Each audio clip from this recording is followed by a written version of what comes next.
Number 1 Iron Age Booty Daddy.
Ladies and gentlemen, welcome back to Iron Age Nights. How's everybody doing? Oh, it's gonna be a good night, ladies and gentlemen. Oh, it's going to be a good night. I have been very, very excited for this. And I actually had time secretly today to actually promo the show the way that I should always do, but it is what it is. It is what it is. One of these days, maybe this will be my full-time job, and then that's what I'll just have time always, or be broke.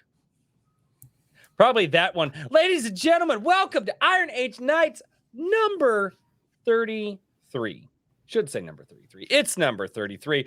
I can't believe we've been doing this for 33 weeks at this point. It's awesome. 2/3 of a year gone. And I hope that you guys are having an absolutely fantastic time with it. We're going to get over and we're going to say hello to the Rumble chat and the YouTube chat real quick and thank everybody for being here. Over in the Rumble chat, we've got John A. Douglas and Skunk's Workshop. They're chilling over in Rumble. That's right, guys. There is another place for all of your shenanigans down in the chat to take place. It is called Rumble. And I actually have my links this week. So if you would like, there's the link. Frequency Studios just jumped over into Rumble. And I will say this really quick. The Ultimate Kahuna, a member for 2 months on YouTube, says, Cider, I barely know her. Uh-oh. Oh, no. You should probably get checked if you know her well. Anyway, Einbrecht, McCoppin is over there in the Rumble chat as well. Einbrecht is over in YouTube. Hello, how are you doing? Brian McCoppin says, hail, pound the plussy. Yes, that's right, guys. If you would do me a fantastic favor, as I tell everybody, be like Nemo, ladies and gentlemen. Be like Nemo. Touch that butt. Yes, the butt, the like butt, the button, the like button. Be like Nemo, ladies and gentlemen. And whether you're over on Rumble or you're on YouTube, touch the right butt and make sure that this stream is seen to everybody because it does, especially on Rumble, it really helps. John A. Douglas, he is double dipping over here. HP Herman, the hedge just joined up. He's over there in Rumble already giving me crap. Maji Chan, hello, how are you over on YouTube? We've got Benjamin Hayward. Hello, how are you doing? That's a new name. JEC says, yay, Cider. We've got Evelyn Music, Stygia, 10 Cage, McCoppin. He's double dipping. You double dipping mother. Okay. Well, what am I? You know what? It's like Chicago voting. It just makes my numbers go up everywhere. I'm good with it. You're getting that Biden bump. Oh, dude, I'm great with it, right? Immortal Rising Comic Book. Hello, we've got Beard down there as well. Ricky Rat Comics, what's going on? Massive Panda. Hello, Jose Hernandez. It's fantastic to see you. James Craig down in the chat as well. We also have Pierrette012. I don't know if I said that right. It's so good to see you down there. Perrette. Okay. Herman Piancho, the Lore Forge over in YouTube, helping with what did you call it? The Biden bump. Kevin W, what's going on, man? It's fantastic to see you. And Oxen W down there as well. Guilty Gearhead, what's going on, man? And Wrangler, also double dipping. Oh, it's great. It is fantastic to see everybody here this week. It's been a short week at work, thank God. Because I can't wait to get back to this show. This show is rapidly becoming the thing that I want to do always. So, ladies and gentlemen, without any further ado, I'm going to introduce the fantastic co-hosts of the show. Even though I know one of them is definitely more well-known around the internet worlds than I am. But that's okay. That's because he's the king, right? He is the king as we know him, and he is King Richard, the man who strikes upon the anvil magazine that got funded. It's awesome. Yeah. King Richard, what's going on, man? How are you doing? Doing well. Just, getting everything going for Anvil issue number 1 with the printer. I was going around in circles with them until I finally got a hold of some humans on the phone, shall we say. So that worked out well. And real then, people. American humans. Yeah, real people. What do you know? It was getting to the point where I was like, I'm going to have to drive down there and just sit in the office. And I'm using them because they're local for a number of reasons. Okay. But anyway, and then issue number 2, the submissions are mostly picked. Daniel and I are going to be hashing out a few like the final bits of what goes in here tomorrow. Heads a little bit. Yeah. his one of his least favorite submissions. I was like, it's going in. We'll see. But should anyway, do like an honorable mentions at the end. Yeah. Honorable mentions. No, I don't think we're gonna have like a scorecard of who liked what.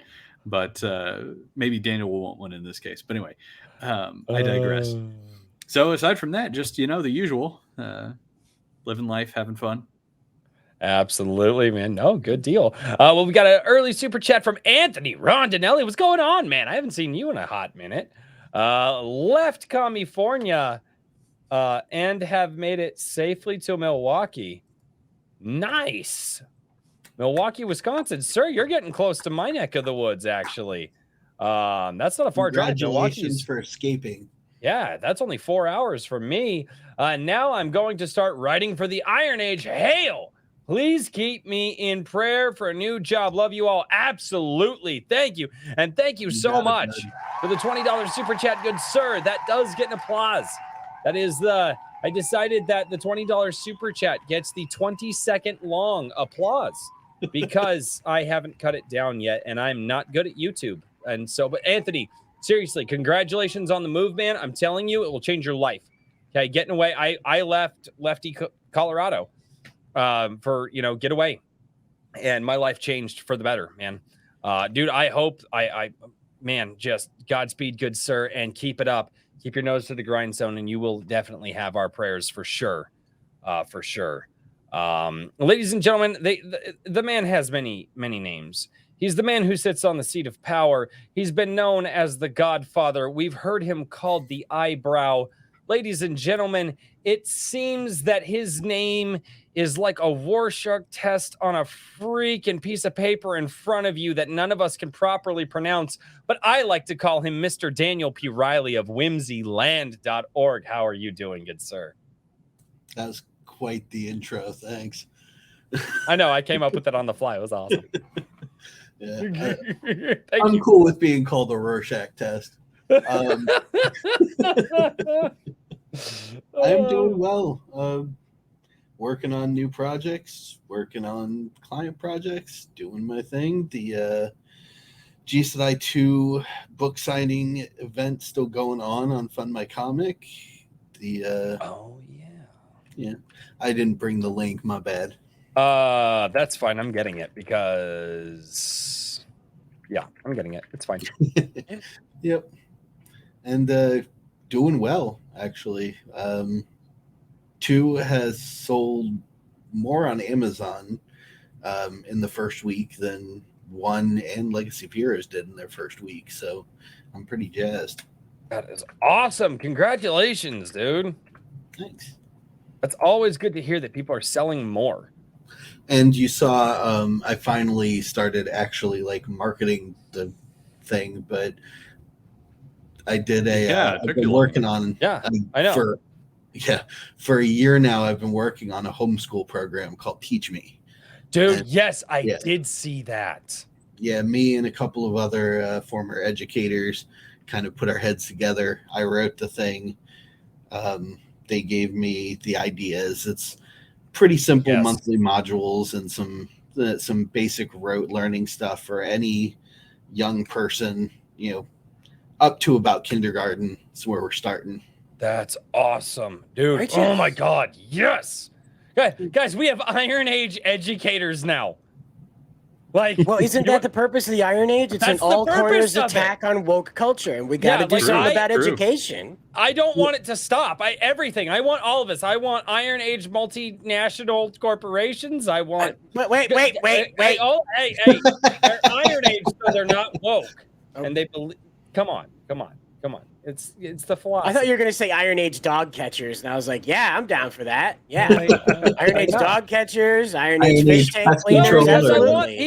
I want to make like really, really awesome, big, fantastic movies. Like specifically, I want to see like live action stuff from this dude that I met on YouTube a while back. Oh wait, he's here in the stream, ladies and gentlemen. We got Cider tonight. What's going on? Are we allowed to smoke in here? Yeah, you can smoke. Literally asked if we're allowed to smoke in a live stream. You're good, man. I don't know if anybody's got allergies. I don't want to cause any problem. No, some people. It depends on just like earlier on. I was like, oh wait, are we not allowed to smoke? Like I don't know how it affects the stream. We're gonna do a cigar stream here in July, because I won't even be in the state. I'm gonna have like my travel set up, which I don't even. I'm gonna cobble that together real quick. But so I was like, guys, I won't be able to do a proper interview, but it's gonna be a roundtable. We're gonna get 9-10 people in here, all smoking cigars and stogies and talking about novels and comics and everything. So heads up if you want in on that, Cider. I can't. I travel about as well as seafood. So, well, no, you're not going to have to travel with me. You can be right there. I'm traveling. Oh. You can be where you are. I'm going to travel. And then but I can't host an actual interview like this because I will not have this set up. So it's going to be janky at best. And so we're going to smoke cigars and talk stuff on stream. It's gonna be the secret is that Royce's setup is overly complicated. So he feels completely out of sorts. It's not. A lapel mic makes a hell of a lot of difference when you're traveling. I promise you, a lapel mic makes a big difference. I might look into it. I might look into a good like a USB one or something. I might. Well, what I'd like to do is get like a USB because I might have like my buddy join me. I actually have, believe it or not, I've got boom stands and extra microphones and an additional soundboard I could bring with me that I can connect into my laptop. Ooh, here's an idea. You really piss off the hotel you're staying at. My parents' house? Don't do it at your parents' house. No, that's where I'm doing this. That's why. And they don't have the best internet. That's why we're doing a cigar stream. Yeah, the connection would be an issue. Yeah, it'll be fine. It'll be fine, guys. It will be fine. You have to make sure that you've given at least Richard, the ability to carry the stream on if you... that will happen. That will be a thing. I'll bring him I'll do the StreamYard magic on the back end that lets him control the stream. So if it epically fails on my end, don't give it to me. I'm lazy. I'm aware.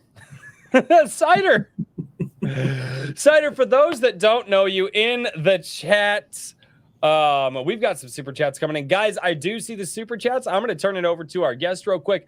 I will be reading the super chats usually about an hour and a half to 2 hours into the stream, or when my co-host / guest tell me, Royce, you're an idiot. You need to read the super chats. And then I read them because I don't know how to YouTube properly. So guys, I do see them down there. They are getting saved. Never think that I'm not seeing them and not saving them. They are getting saved. Cider, for those who don't know you, I would like you to introduce yourself to the chat. I'm sure that a lot of people do know you, but for those who don't, introduce yourself to the chat. Tell us how you got involved in writing. Tell us how you got involved in everything that you're involved in.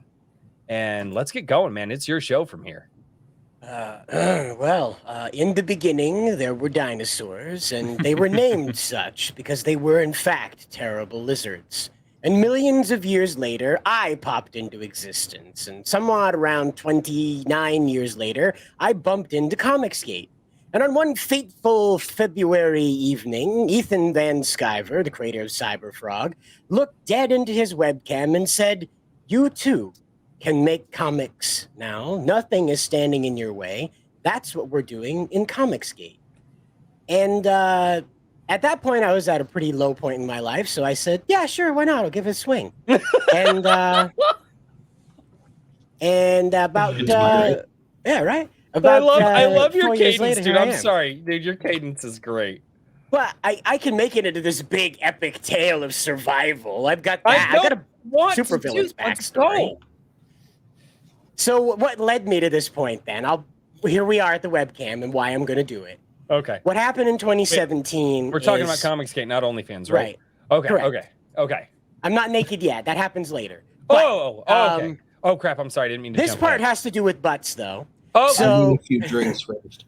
what? Yeah, you might. Yeah, what happens next? You're gonna need the drink. So, backing up from 2019, in 2016, I had to have my colon removed. I have a disease called Crohn's, and it had progressed to the point where it was killing me. I was losing 2.5 pints of blood every 14 days. Oh my god! So Ooh.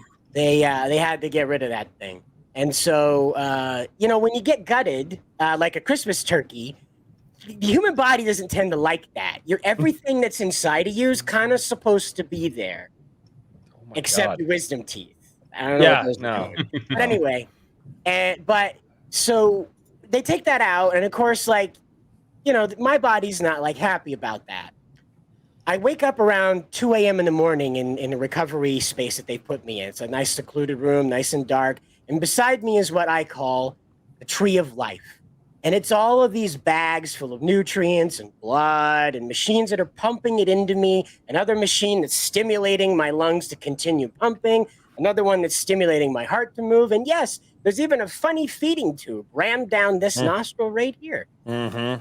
But it gets even better. I'm in pitch darkness.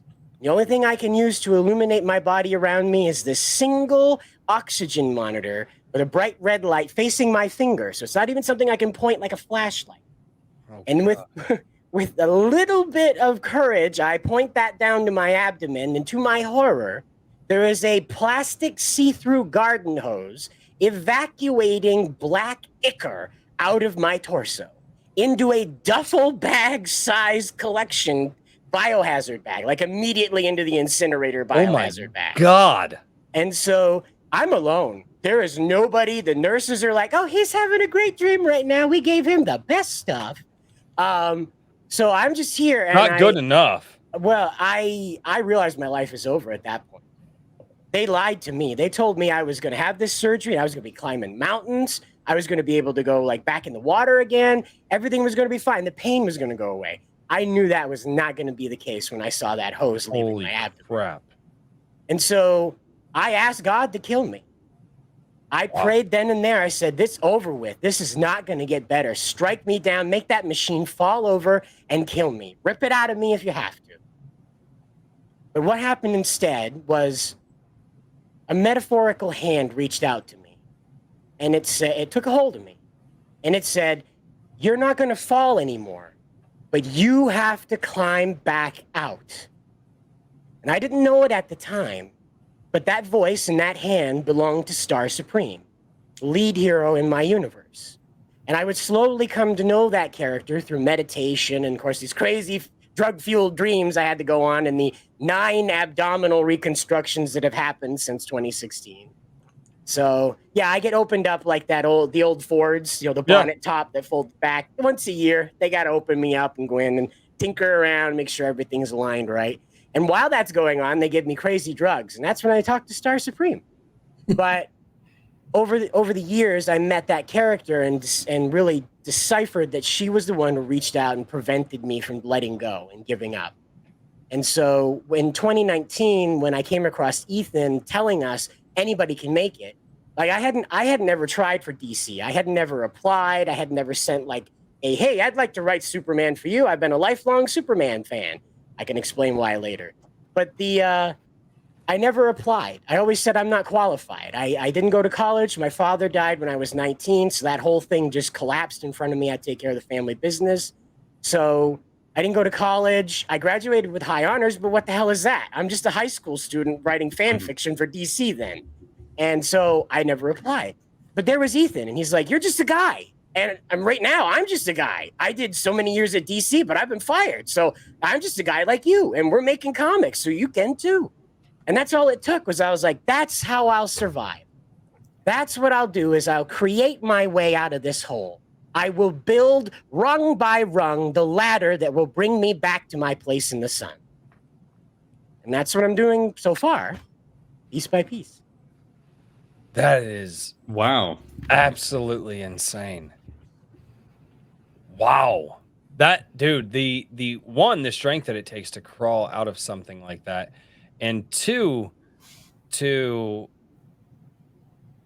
recognize that voice in that hand, and whether you are the one that decided to create it and put a face and a name to it, or it was divine providence that was like, no, I know what this person needs to just to recognize. Because it's one thing to have a moment like that happen. It's another thing to go, okay, I'll make that. I won't make the decision I was just thinking about. That takes an immense amount of strength to do. And holy crap, I didn't know any of that. I had no idea.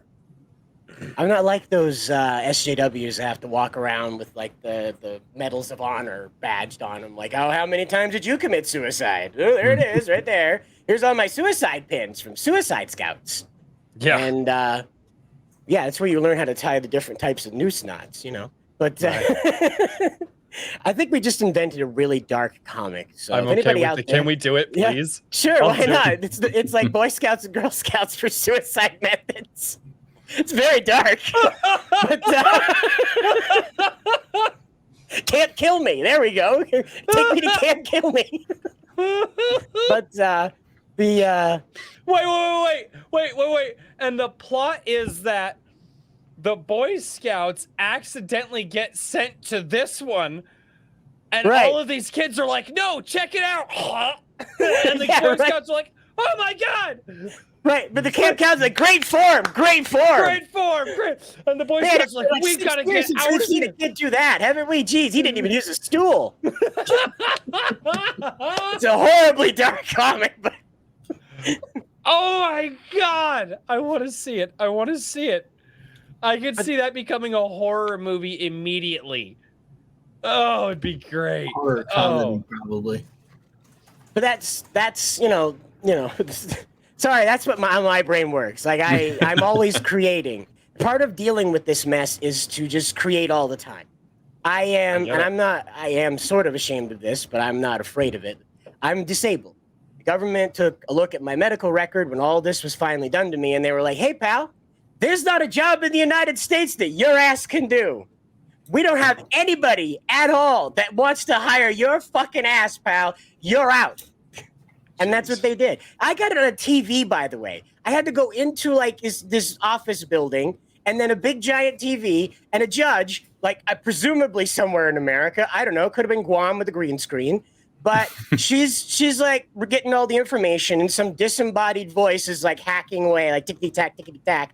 And like, I remember this clearly because that guy, I explained that I had to use the restroom 16 times a day to empty this bag that's attached to me. I drain into a bag. I don't come out the butt. That's where all the bad jokes come from, by the way. No, you're good, man. So the when he found out that, I heard the tickety tack, and there was a long pause. I heard another tickety tack, and he said, "I've never seen this before. There's absolutely no job available in the United States for you." And the judge's head perked up, and she was like, slam. She didn't even know what to say. She just slam. You're disabled. And like when that hit, do you know when you hear that gunshot in the Clint Eastwood movies when the bad guy dies? Yeah. You hear that echo? That was like that, but it went through me, not the bad guy. Mm. And I, as a man, crap. your physicality is everything, right? As a man, like being able to lift and, fight for things, work out, like actually get sweaty and build your muscles up stuff. I got to like take really careful with that because I'll end up ripping myself up. I got a hernia right now that looks like a unicorn horn in my torso that I got to go get looked at on the 12th. So this kind of thing, like when they said you're broken at 26, life's over, bro. You had a good run. High school really was as good as it was going to get for you. I hope you got laid when you were 16, kid. And it's one of those things like you have to consider it a rebirth from that point. Mm-hmm. You have to basically say that was a life. That person died, but I'm here. I'm a different person. I live a very different life, but it still can be valuable. It can still do things for the world that aren't Herculean in their presentation, but they can have a lasting effect. They can be a footprint on eternity, if nothing more. Absolutely. Yeah. Definitely. So how long ago was this? The surgery was 2016 when they first took it out of me. And then every year since, I've had to have no less than two surgeries a year. Jeez. Man. So. I was wondering. I was surprised that they. I don't know. I was asking because you said they did the disability hearing over like video chat essentially, and I was like, that seems like pandemic era type thing. But that's wild. So how? Wow. Obviously, this has had a direct impact on the Colossals. Like, did any of what eventually came out of came to be the Colossals, did any of that exist before 2016, like in your mind or anywhere else? No, not really. Most of what I did for writing was fan fiction. My writing is kind of geared toward giving you characters that aren't necessarily front-facing Saturday morning superheroes. Mm-hmm, You're getting like characters that have a much more graduated depth to them, a different type of motivator than I'm going to beat the bad guy because I got 11 minutes to do so before the cereal commercial. Yeah, right. And it's a little more convoluted, I guess, a little more calculated than that. What's going on? But no, really not before that. Because I'm very motivated by Power Rangers. I grew up being very, very inspired by them. They were just regular people given this power to stop giant monsters. Mm-hmm. And I saw the majesty in the productions, not the toy commercials and the spandex. I saw this huge lore, this great war that had been fought to a stalemate that now children had to fight because everybody else had been worn down to dust. And it took those 5 sacrificing themselves, lining up to lay down their lives to bring other heroes out of the woodwork, out of the shadows to fight back again. That was a huge message to me as a kid. Like, regular people can make a difference. You don't need to come from Krypton. You don't need to be a billionaire that lost your parents in an alleyway. You don't need to pull over a chemical cabinet onto yourself. And you don't need to be a weapons dealer. You can just be a kid in math class when a bald guy in a tube needs you to stop a giant monster. Dude, I love that you... And that's one of the things. Is like, that's one of the things that I love that I feel, because I don't feel like there's a lot of Power Rangers love in the world, especially in the world of adults. Yeah. I'm one of those guys. It's actually one of the things that I like, we just couldn't buy it when I was a kid. That's the only thing that I've ever wanted on this wall is the white Tiger Ranger helmet. Because I was just young enough that I came into Power Rangers after Tommy was the White Ranger. So for me, that's when, but that's one of the things that I've always wanted on the wall. And you're right, that is one of those things. It's just a normal person can do it, right? And all you have to do is believe in, one, yourself, two, the people that you keep around you, right? And that's an important thing, right? The people you keep around you. And three, constantly improve. That was always the message of the Power Rangers, because there was always some interpersonal, like, how could you say that to me? You were so mean. And what they were teaching you is to be better, to learn how to work through the problems to become a better person. And and that seems to be lost in the world. And that was one of those things that has always kept me. Even as an adult, I will go back and I will watch the Power Rangers, and not even just the originals. Yep. Like I watch way into the future. I start jumping off around about Dino Thunder, right? But I mean, I go through that once every other year or so, because that's a lot of seasons of Power Rangers, guys. That's like There's 28 right now. I know. There's Now 28. there are. I jump off around about season 15, I think. Yeah, there's a lot of seasons, but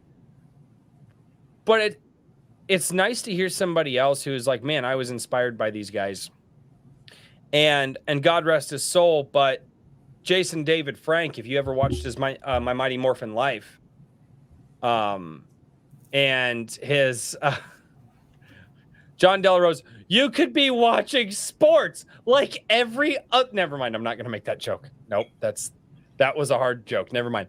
But no, but Jason David Frank in his Mighty Morphin Life was always pushing himself to his limits, always showing people, no matter where you are, no matter what you're doing in life, you can do it.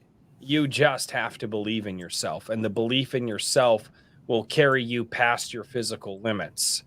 What is more American than that? Find me a more American concept than just you make yourself do it. Find a way. There is a way. Look at me.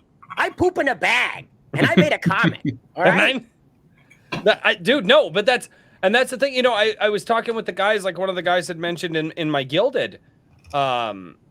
They were, hey everybody, good morning. You know, what are you guys up to this weekend? You guys got plans for the weekend? And I was like, well, I've got you know, I obviously Iron Age Nights, and I was like, well, I've got about 2 or 3 video ideas that I want to record and get out and actually put some production value into. Then I have a tabletop RPG that I have to do. And I was like, and then Sunday I have Sunday Coffee where I read everybody's comments on the channel. I was like, and I have no idea what my wife has planned for me this weekend, but I would imagine whatever she has planned, I will also do. And one of the guys goes, dude, you're a machine. And I'm like, no, I've actually been slowing down a lot lately. I really need to stop that. And they're like, you're a father of 4. And like, it's funny because I don't see it, but I grew up with guys like Jason David Frank. And not only did I grow up with guys like Jason David Frank, in my 20s, I was watching this guy. The guy broke the Guinness Book of World Records skydiving by breaking boards in the air. He literally dove out of a plane with people around him and put his fist through boards in the air and broke the most numbers of boards in the air. It's in the Guinness Book of World Records. You already got the idea. Where? Power Rangers the movie during the skydiving scene. Oh, That's where he got the idea. Yeah, that's right. That was his first dive, I think, wasn't it? It was. Yeah, Yeah, that was his first he dive. said the whole way down, I was figuring like how all the cool martial arts stunts I could do on the way down. Yeah, dude. Yeah. No, but that mentality of like, and I call it just do it. Don't think about it, right? I'm not the guy that like God looks at and God goes, okay, you're going to have this here's what I want you to do. I want you to take your time, put out a very carefully laid plan, and you're going no, I usually get a tap on the shoulder and God's like, hey, I needed you to do this yesterday. Yeah. What? What? Now? Build an ark. The wave is on the way. Yeah, go. I slept in, Royce. You got to get that arc done. I slept in. Is it really God? Really? Like, but that's how I am. how do you feel? How do you, is that your, just do it, just get it done, just go, or do you plan, or do you just, it doesn't matter, you just will yourself into the person that that you need to be? That's my mentality about it. Yeah, I'm whoever I need to be in the moment. That's I mean, people will, if you asked 40 people who CiderHype is, you will get 40 different answers. I'm whatever somebody needs me to be in the moment. Now that's not a yes man. I play therapist sometimes too. I've been you know? there. And you know, to a couple of younger people on the internet, I am their internet dad. And all that is they just come to me and they say, hey, I got good grades, and we celebrate by like gaming together or just talking the night away. Mm-hmm. You know, because they don't get that with their parents. They don't have an older sibling to share that with. So I fill that gap. And then you meet other people that all I do is talk about with anime with them. All I do is talk about Power Rangers with one girl and having babies. But, you know, that's it. That's it. There's Right. like several different ciders. You know, you get what you get when you need what you need. That's how I am. My father was born in 1929. And he came up through like all of these different eras in history and had like 7 kids before me and another wife before my mother. But the thing he told me was that no man is the same on Friday as he is on Monday. I like that. I like that. I've told my wife for years, my goal is to go to bed a better man than I woke up as. I say that, you know, everybody, you know that old adage, and I turn it on its head because I hate the old adage. Oh, I want to wake up tomorrow a better man. Well, boy, howdy, who the hell works on themselves while they sleep? Like, I don't know a man that Arnold does Schwarzenegger. that. All right, wow. He dreams of lifting iron. Yeah, you're probably not wrong there. He does a few other things too. Maids. Thank you for getting Mostly. that. But no, I always tell my wife, I say, you know, I want to go to bed a better man than I am when I wake up. And if I'm lucky, I might actually do it once a year, maybe twice a year. There was one year specifically, it happened 3 times, and that was one of those years that was I am no longer that person. Yep. Like you were talking about, okay, well, that person died. That person isn't there anymore. That was that year for me. Very, very things I won't talk about on stream. Yeah. Not dark stuff, but very confusing things and things that take me to a place. We call that transition. Yeah. Before it got gay, that used to be transition. When a man would just, it's not a midlife crisis.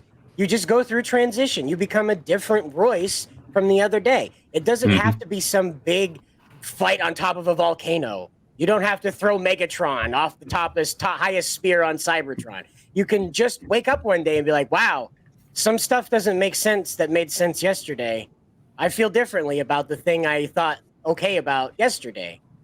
That's perfectly normal. In fact, we've kind of made that alien because, really honest, the corporations have, in order to make us easier to market to, because we have to remain consistent so they can spend $100 million on an ad campaign that takes a year to fulfill. If we're all over here being individual and coming up with ideas of our own all the time, well, that's very hard to keep up with and annoying for marketing teams, now isn't it?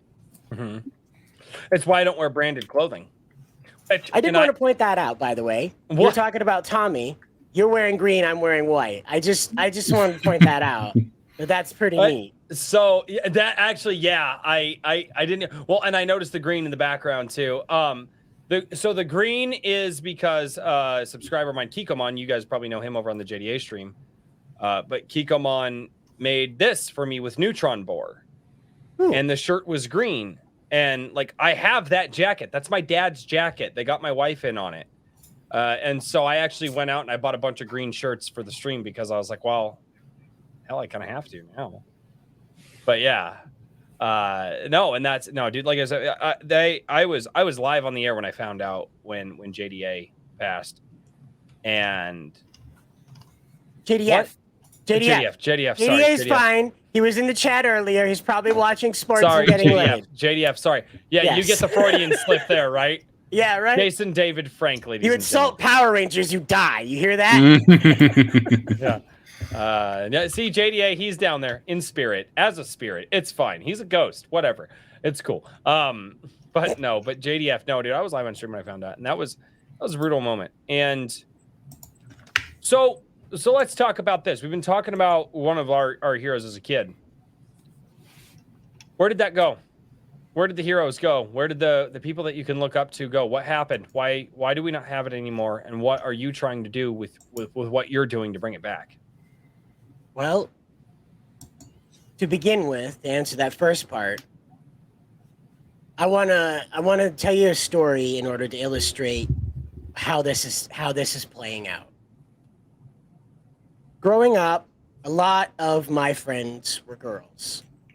I didn't get along with the guys because up here in Maine, not a lot of heavy thinking guys up here. All right, a lot of work, a lot of think with your hands kind of guys. You know, Right. And so my dad was 60 when I was born. So most of what he taught me and most of what he acted out for me to be role modeling for me was someone who was disinterested in sexual conversation and had evolved out of being a horn dog. Okay? So I didn't get the dad that had like posters of bikini women anywhere in his property or even scandalous magazines under the bed. I got the dad that was like, these goddamn Democrats are gonna bring about Judgment Day. That's what I got. I got the Bill O'Reilly dad that yells at the television. That's the dad I got.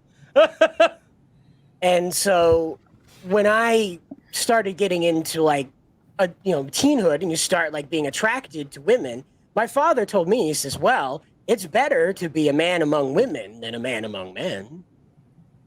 At the time, that made sense. Now there's a bunch of gay guys running around and male feminists. I was just the dude in the group that was like, why, yes, I can lift that heavy thing. You're right. Allow me. And that was me. That was it. I was the guy that they were like, oh, wow, you're really strong. Yes, I am. Yeah, my pants are slipping. Could you help with that? But,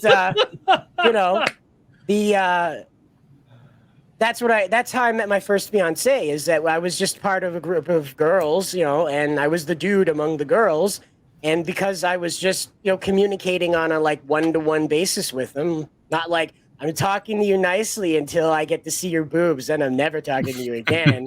I was like invested in their lives. I was going to their parties and shit, hanging out and stuff. They listened to good music. Oh, you mean you were like being like a person with them? Like weird. It's weird. Yeah, not weird. Like a creep, but like a person. Yeah. Like, yeah. Oh God, they did that back then? Yeah. Yeah. Wow. And there wasn't any orgies either. It was just a bunch of kids like hanging out, watching like old Power Rangers and Teenage Mutant Ninja Turtles shit. What really made me mad was most of the girls that I dated were into Teenage Mutant Ninja Turtles. And I can't tell you how deeply I felt betrayed when I found that out about them. Like I was like, I don't recognize you anymore. Michelangelo? Really? I'm a Raph guy. It's always been Raphael. Yeah, right. Like insult to injury. It's so the weird girls they're the Donatello girls. Yeah. Yes. They're always in defeat. 1-to-1. They're like book, but like weird book. What's the sample size on that? Is it just one? Because it's not just one. It's not just one. Usually the Ravenclaws are into Donatello and feet. So that's a trifecta you can count on. But this is some wisdom I was not expecting to have imparted. I've been engaged 3 times, and I've been through. I didn't bump into these women at a Walmart and got engaged, then got unengaged and met another one. It was some few dating things in between there, gentlemen. And so I met various lady folk and became a little too acquainted with some of their behavior. And like my first fiance, she has this thing where like she's never wrong. Never wrong.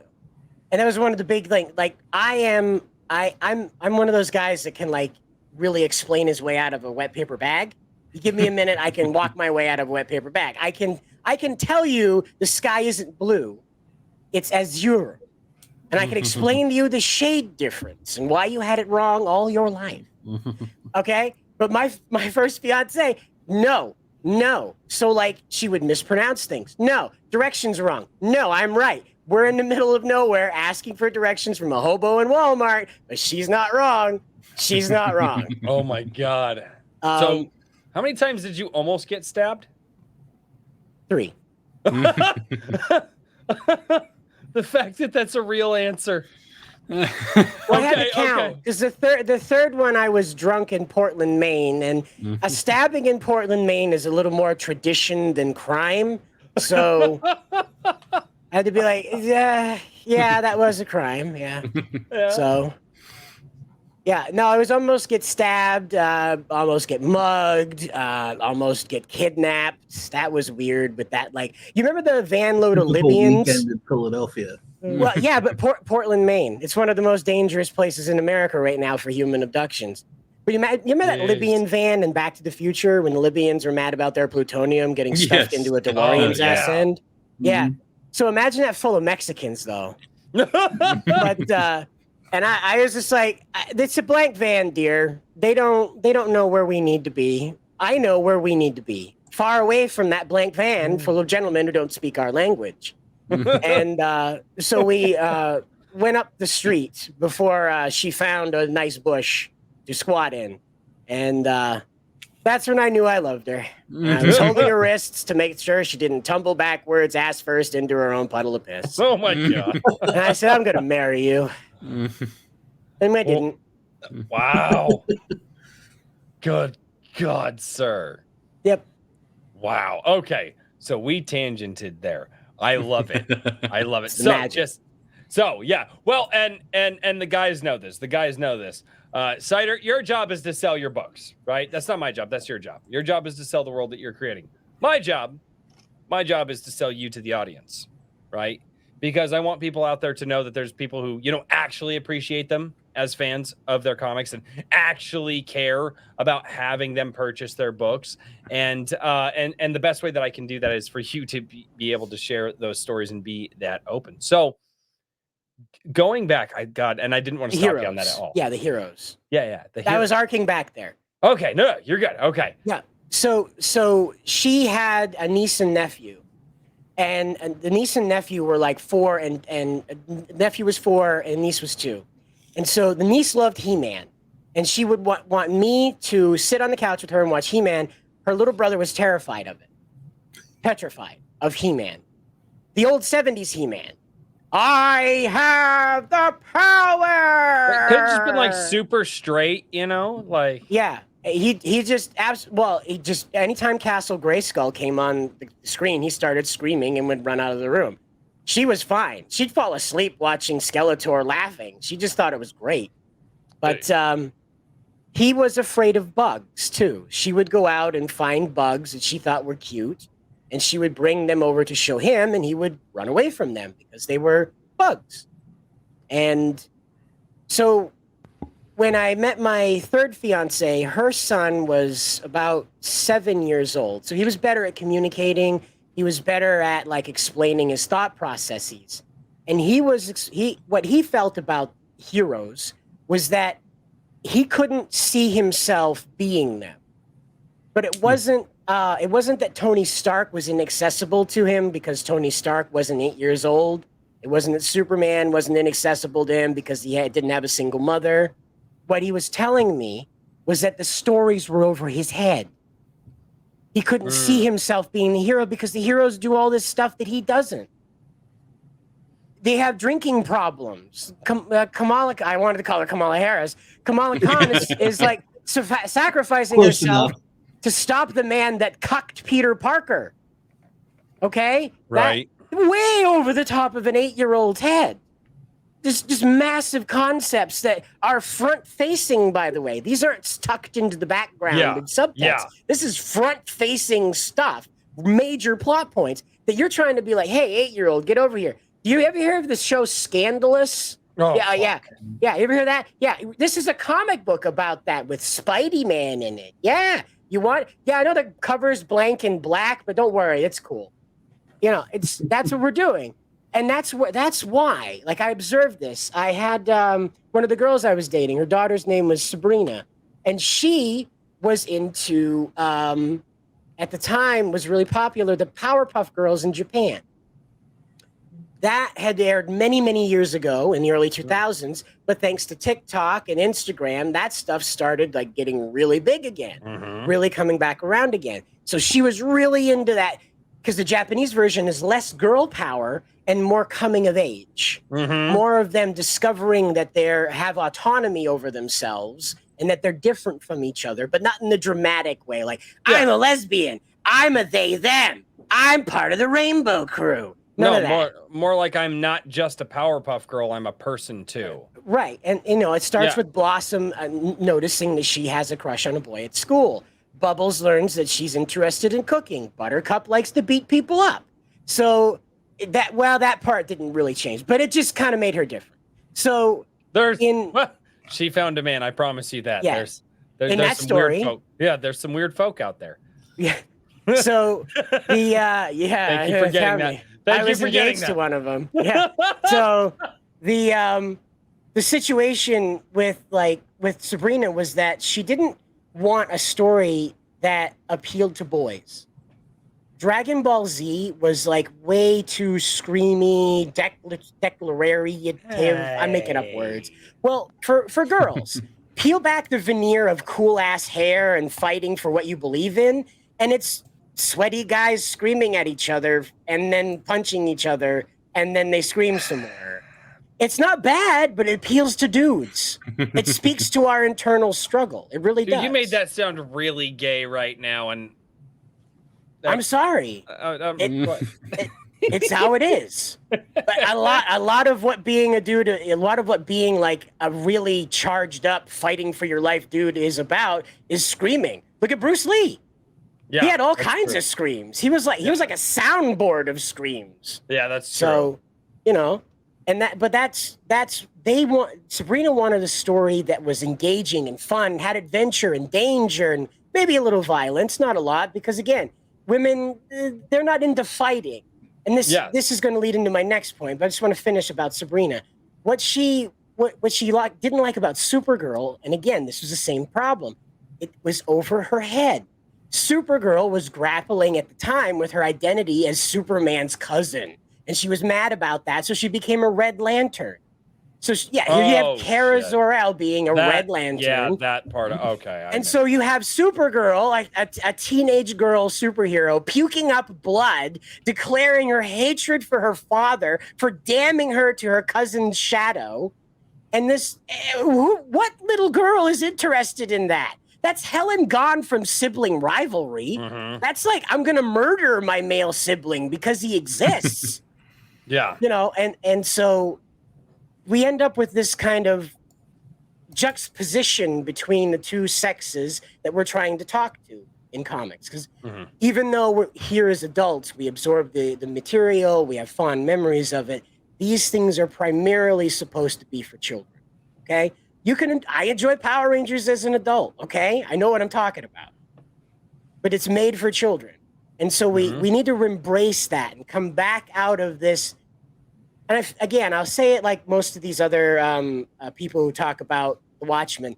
The Watchmen was supposed to be a snapshot. It was not supposed to be a gateway into a new way of communicating superheroes. It was supposed to be a snapshot that critiqued the infallible nature of superheroes. That's all it was supposed to do, is be like, hey, maybe they don't get away with it.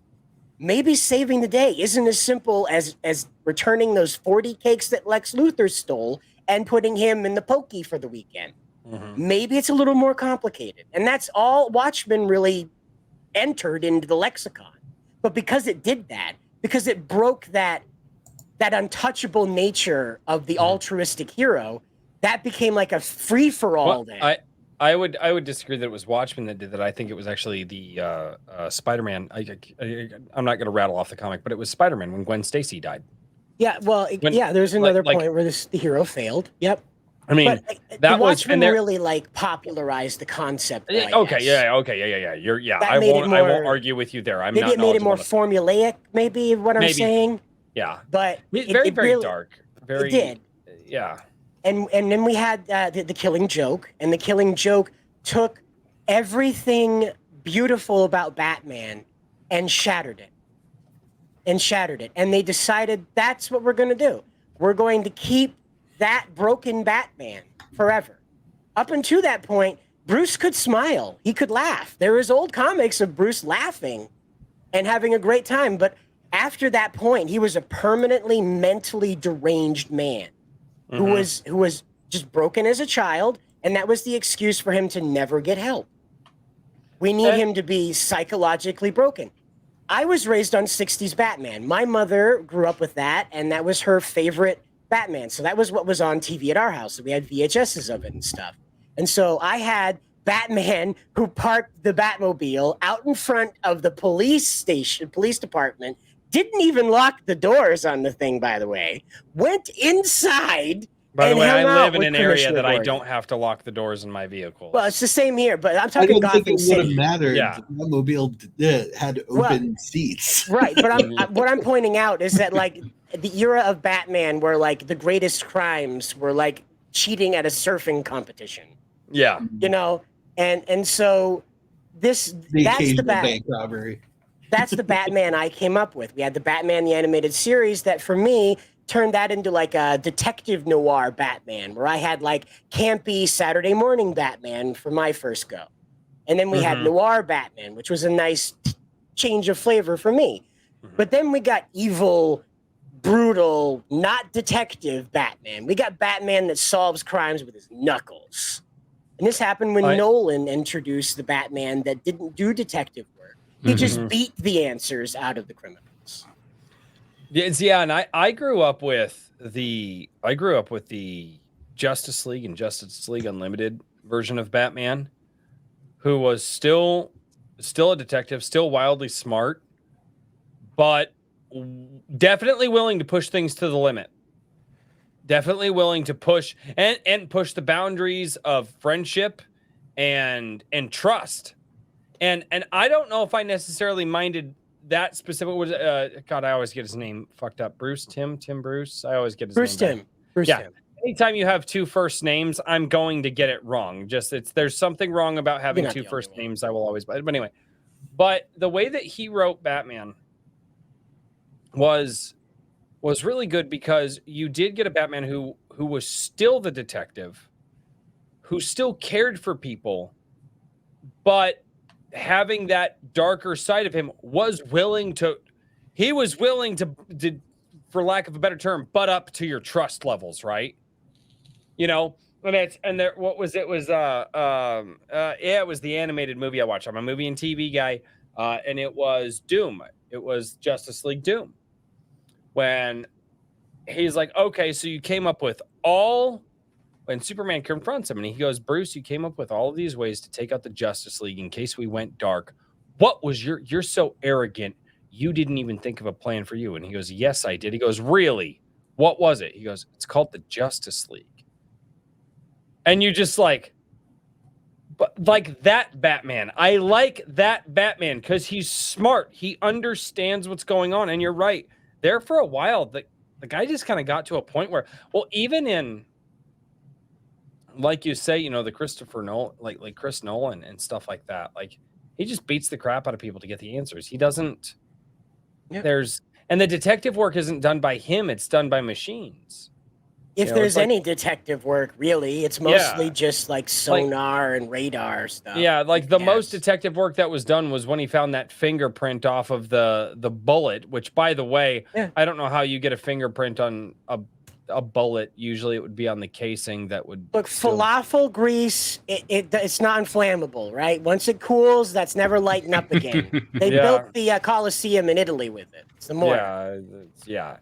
But I got nothing, man. No, but no, you're right. Big plot hole. I really like your breakdown of what and why kids don't understand superhero movies. And I think I finally possibly understand why my kids, and it's the reason I will never go see the Spider-Man No Way Home. It had all the 3 Spider-Men in it. I liked the movie, aside from the first 45 minutes, the crap they did with Doctor Strange, and then the shit they did with Ned. All of that was bad. The 3 Spider-Men interacting with each other, gold. Like, there was gold in that movie. It just, you had to shovel the shit away to get to it. But, so I had a good time with the movie initially. Get out of theater, driving home, ask my kids, hey kids, what did you think about the movie? And it's a freaking Spider-Man. My son still to this day puts in the Raimi Spider-Man, right? I've got number 1, and I have the release day Spider-Man number 2 with the 10 hours of special editions. Okay. And my son is very careful with those DVDs. But I asked him, guys, what did you think about the movie? Oh yeah, it was really good. We loved it. Yeah. And then one of my kids goes, and I was in my son or my daughter. Sorry, time is the enemy of memory. Well, one of my daughters. They go, but it was really long though. And they go, yeah, it was really long. Well, and like it hit me. I'm like, these people don't understand how to tell a story. I'm like, this is an effing Spider-Man movie with 3 Spider-Men in it and villains that my kids grew up with because they've seen the films. And the takeaway that my 4 children, all of them 10 and under at the time, their takeaway was the movie was long. Yeah. And I'm like, I will never watch this movie again because no, my children are right. Yeah. My 4 kids who are under 10 years old are correct. That movie was too long. And they've never talked about that movie again. So I said I would connect in something a little earlier, right? Yeah. So here's the other part. If you go into YouTube, not right now, obviously, we're doing this, but excuse me, pardon me. Don't mean to burp into your ear there. You're fine. It happens. You go into YouTube and search the inequality of boys. There's a documentary by Big Think on there that breaks down the crisis in this country alone, anyway, with men and boys. If you don't know, gentlemen, women, biological women, by the way, the inequality of boys or the inequality of man? Whichever one is by Big Think. It says BT on the thing. But that documentary reads out actual statistics, has an expert on this, an anthropologist that studies this. What this talks about is that, I don't know if you know this or not, but women are almost 51% of this country by population. Biologically, born at birth, almost 51% in this country. That's not people identifying. That's actual physical, biological birthing people. And that's only the World Bank, people who pay attention to this stuff for some reason, predicts that that's going to shift up to 52% by 2026. Okay? So some type of either an armed conflict is coming or one heck of a baby.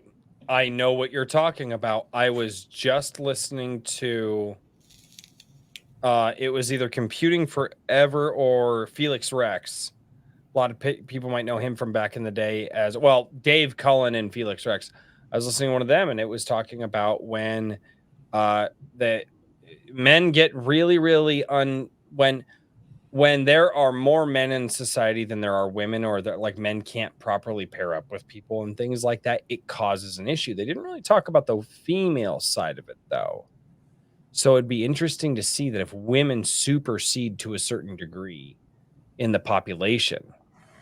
Well, the last time this difference was happening was the 1920s. So, yeah. Yep. Anyway. That led to a lot. Really quick, Cider is just real quickly. Is it this one here? Yes. Yep. Okay, fantastic. I shared the proper link then. Thank you, sir. Yep. It is this documentary goes on and explains very, very harshly what we're looking at.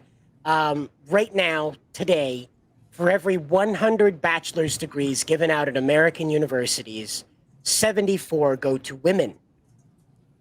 Yep. For every 100.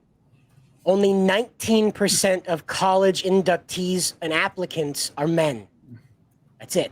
Only 19% applying are men. Okay? we're being maligned into the trades. All right. Now that sounds good, right? Yeah, we need to get the boys working with their hands again. The trouble is what's shaping up is you're going to have women in the blue and white collar positions, meaning they control the culture. They make the decisions about media, banking, education, just about everything that involves a desk. Mm-hmm.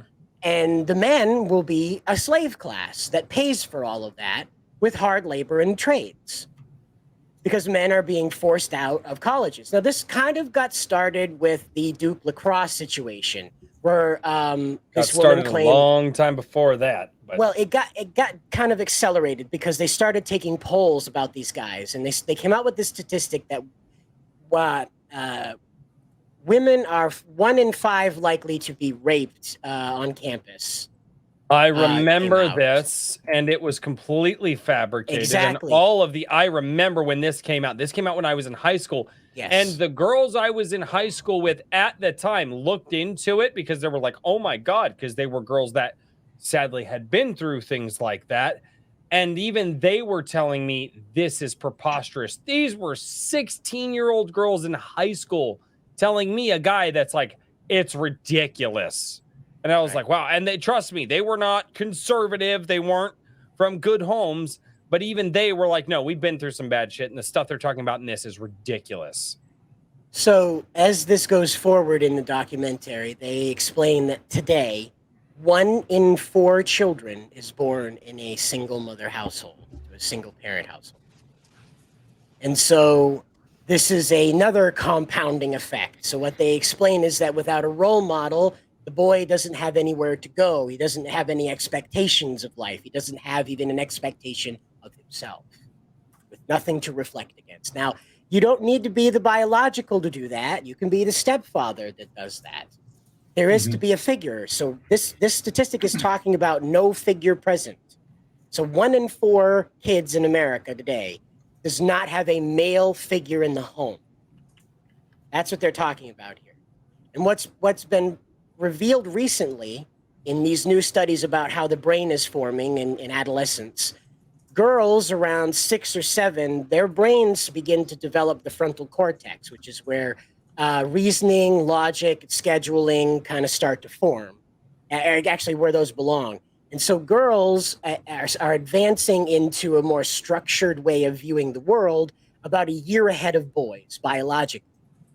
And so we found that school is favoring girls because of their behavior. And so boys are now getting kicked out or dropping out or finding their way into these, we called them dumb kid schools because we were children and we were cruel. But these, I said cruel, not cool. But so these were schools where children who couldn't fit in, or rather not fit in, but couldn't stay in the regular school due to their behavior or reluctance to follow teachers' orders or get their work done at all. And so what we ended up, we've now created with this is that boys almost entirely populate these spaces. In Maine alone, 40% of the dropout rate belongs to boys. Now, I know that's a massive end on girls the other end, but what you're talking about are boys that don't have another avenue, okay? There's so many women's help groups out there right now. So many. Can you name a men's help group? I can't. And so here we are with like this brand new generation of boys that are nihilists. You've talked to a Zoomer. They have no hope. They have none. And so this whole nihilist troop of boys that are coming out now that have nothing. They have nothing to look forward to. They're going to have a job that works them to death. They won't have a family to show for it. They won't have a nice home to show for it. And they know it. They know it already. They know it as children, that it's over with for them. By the time they're about 16 years old, it clicks up that it's over. You're a tool. You're a piece of a machine, kid. And that's why by the time they get to college, they're just all, I want to make money and be left alone. I don't want your rules. I don't want your tags. I don't want your labels. Leave me alone, other generations, because it's over for them. You know, we had Social Security stolen from us by the boomers. They had the future stolen from them. Yeah, there was actually a thread today that was on Twitter, and I forgot who put it up, but I thought it was an interesting explanation that, the boomers, vaguely, if we're talking about three general generations here, everybody pre-millennial basically saw steady improvement throughout their lives until just maybe the past 10 years or so. And that was mainly just a matter of them making less money than they have been, but they're all mostly retired. There's very few consequences for, the larger economic slowdown. And millennials broadly had great childhoods. And Zoomers don't have great anything. They don't have a good childhood or a good future. And, boomers are essentially clinging to the past to try and, strangle whatever, economic well-being they can. And millennials are just kind of, lots of them are curling up and going the adult children route and just, endless,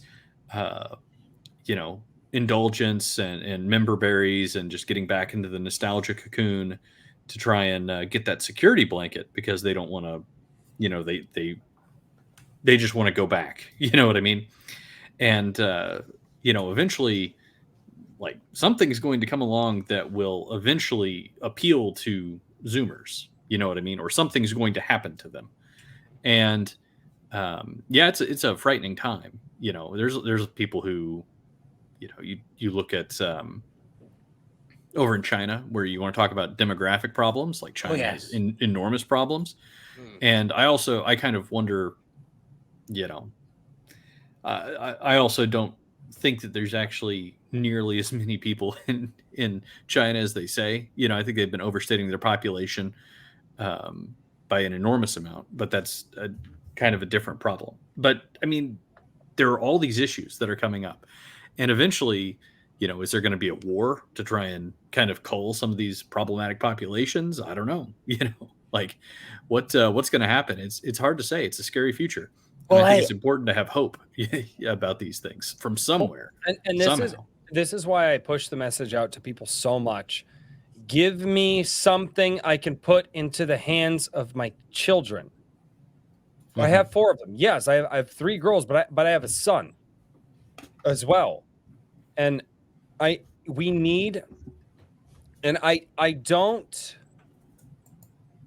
don't feel like there. Hold on, let me get you on solo screen, Cider. Is this where can we buy this? Is there a link? Is this on Amazon? Where can I buy this now? No, it'll be available with the next Kickstarter campaign for part 2. I've got stuff to show off before I go, so don't worry. No. You're definitely going to do that. No, you're definitely going to do that. What I wanted to point out was to answer Richard's question. This is the black and white version. I created dummy versions so I could show them off on stream as well as verify the printing coming out correctly, because one of the problems with using internet printers is like you never know if a thing's aligned. It's our job to make as the creator, as the customer, to make sure that everything's aligned correctly with their equipment thousands of miles away. So I figured black and white won't cost me too much, so I printed up 20 of these bad boys, and there's no barcode, so it's not for sale. You see, just one of these test things. But in the beginning of this. Yeah, these original things. A couple of them went out to backers who wanted them. They had a specific tier where I. What's it going to talk with me in private? What's it going to cost me to get one of those signed by you on my wall? Sure. Yeah, talk. Yep. Talk with me in private. What I wanted to say here is when I in the remastered version, I'll show this information. I've been educated on the mistakes I made here, but. The opening paragraph on this book right here, it says the year is 2030. Excuse me, I have a button. Just a second. Okay. He's touching the button. Guys, he touched his button. Guys, do me a favor. Touch the button. Touch that button. The like button. Be like Nemo. Touch the button. The year is 2030. The world has changed dramatically since the cataclysm. and Star Supreme's rise to the global stage. Miracle City now occupies the coastline of the new superstate known as Megafornia. It is made up of what remains of Washington, Oregon, and California. More than 120 million people call it home. Free of the threat of war, humanity has expanded into the stars with orbital and lunar colonies, and even now grapples with a new species seeking to take the evolutionary crown for themselves. So, oops, hold on. I was trying to get some dramatic music behind you. Hey, can you do that one more time? Do it one more time. You should do it one more time. The whole thing? Okay. Yeah, do it one more time. Do it. All right. Do it. We can I gotta turn down the volume so I don't get distracted. So you have to forgive me if I talk over anything. No, you're fine. No. I do dramatic. That's the music. goal. Yep. Hold on.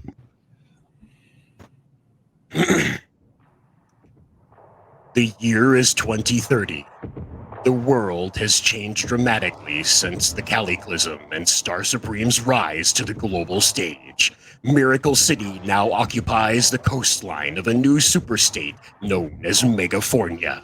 It is made up of what remains of Washington, Oregon, and California.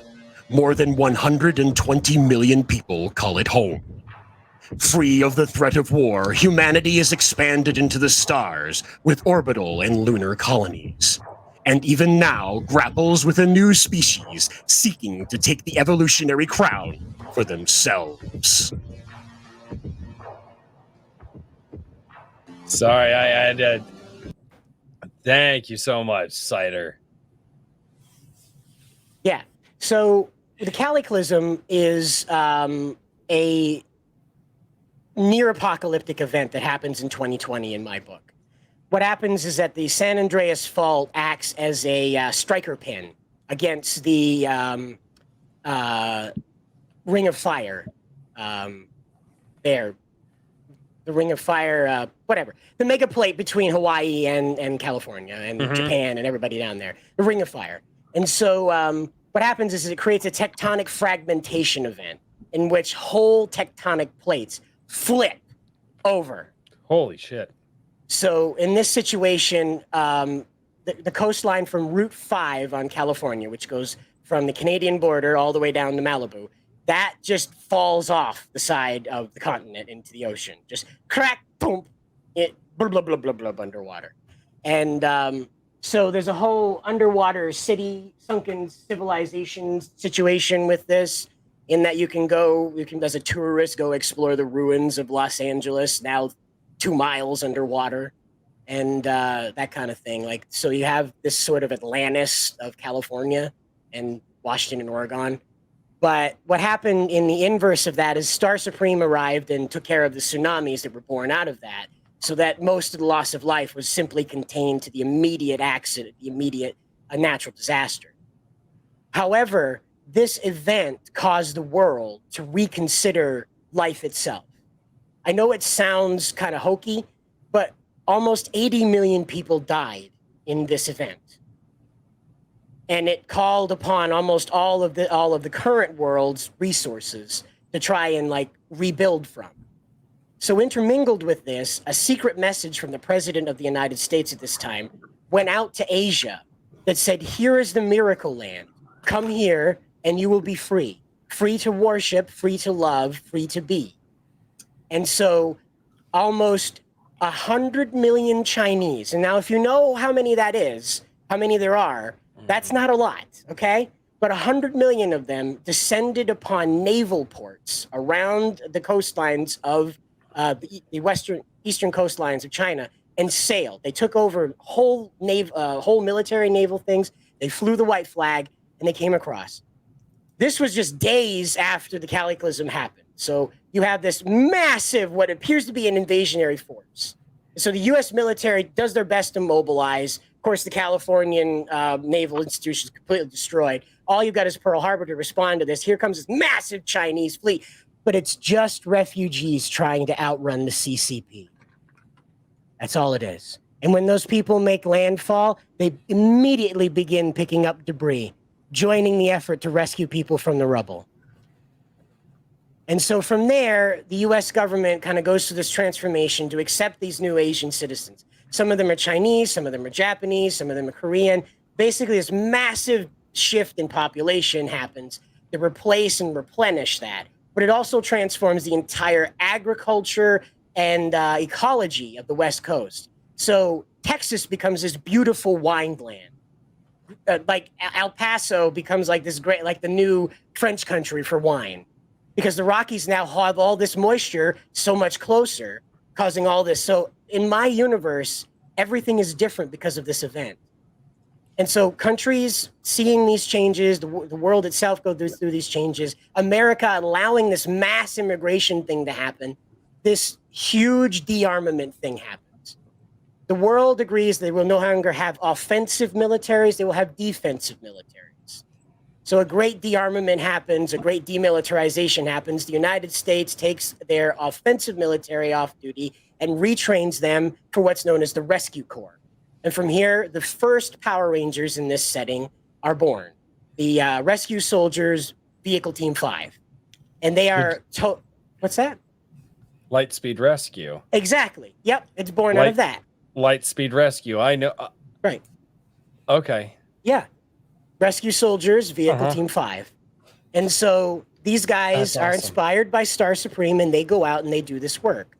They go out saving lives where she can't, or maybe she needs help with assistance. They have vehicles to help. No giant robots, because that's copyright protected. If you don't know that, Hasbro, whoever owns Power Rangers at the time, gets super mad when you go ahead and put 5 guys in rainbow-colored spandex inside a giant robot. They get really mad when you do that. So don't do it. You do everything. You do those 2 separate things very well, but don't do them together. Okay? And for the love of God, whatever they use to do that stuff, don't call it a morpher, or you're going to like turbo jail. But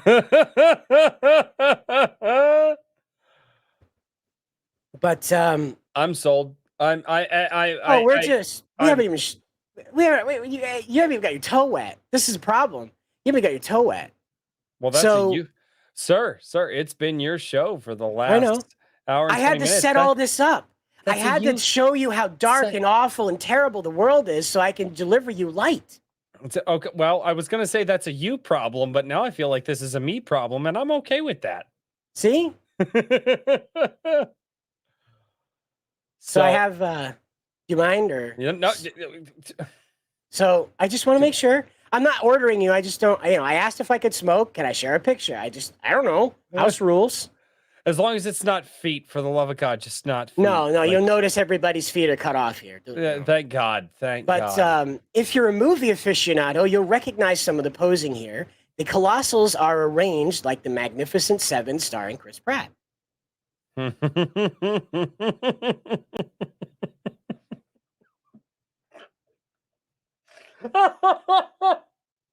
Yep. No, there wasn't a flying cowboy. We added that part, but that's because stars Chris Pratt. It all stars Chris Pratt. No, Chris Pratt isn't Star Supreme, but he was busy. So what you have here is like I wanted to. When I conceptualized this, I didn't really know what I wanted in the background. I knew what I wanted for posing. I knew I wanted it at a Dutch angle. I knew I wanted the characters interspersed with different distances because I went to school for graphic design for 3 years in high school, in marketing design in high school. And so they taught us a lot about psychology in marketing and what you want to appeal to people with. And so you'll notice I have Star Supreme up front here, closest. And the reason being is she's the flagship character. She's my Superman.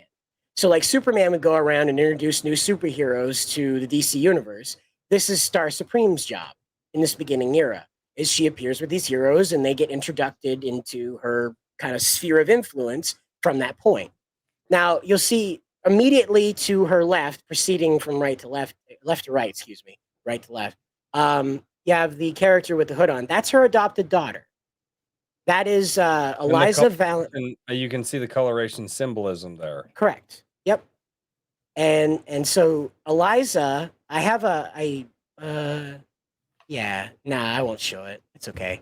You can. Okay. Dude, it's your show. It's not, it's not gross or anything. It's just one of those ones that pulls on your heartstrings. So is it feet? No, it's not feet. It's never. Okay, then you're I don't fine. do feet. I I just have, want to. like, What? nothing. I was Oh. gonna make a joke, and I can't make that joke with my chat. It's okay. my But, oh, with your chat, you can make it with a Dank Streams chat, right? Okay. So the Dank Streams chat would probably roast me. yeah, My you're chat not will lying. take it and run with it, and that's why you can't like never go too far with it. If you're like, "Ooh, is that joke too far?" Well, my chat, they'll let you know. So one of the test pages I did with Leandro Paganiban, he's the artist for the Colossals. I searched about 2 years to find a talent for him. One of the things I wanted to do with the projects is find a artist that can really evoke the emotions I intend in my writing. I don't just want somebody that can draw it. I want somebody that can, with their line art, with their line weight, with the way they draw faces, with the way they draw action, just really bring out as much emotion and drive out of it. So this is Star Supreme and Shadow Spinner meeting for the first time. Eliza was born to a mother who rejected her in Siberia. She was born in Siberia and her mother rejected her. She was born in an amniotic sac.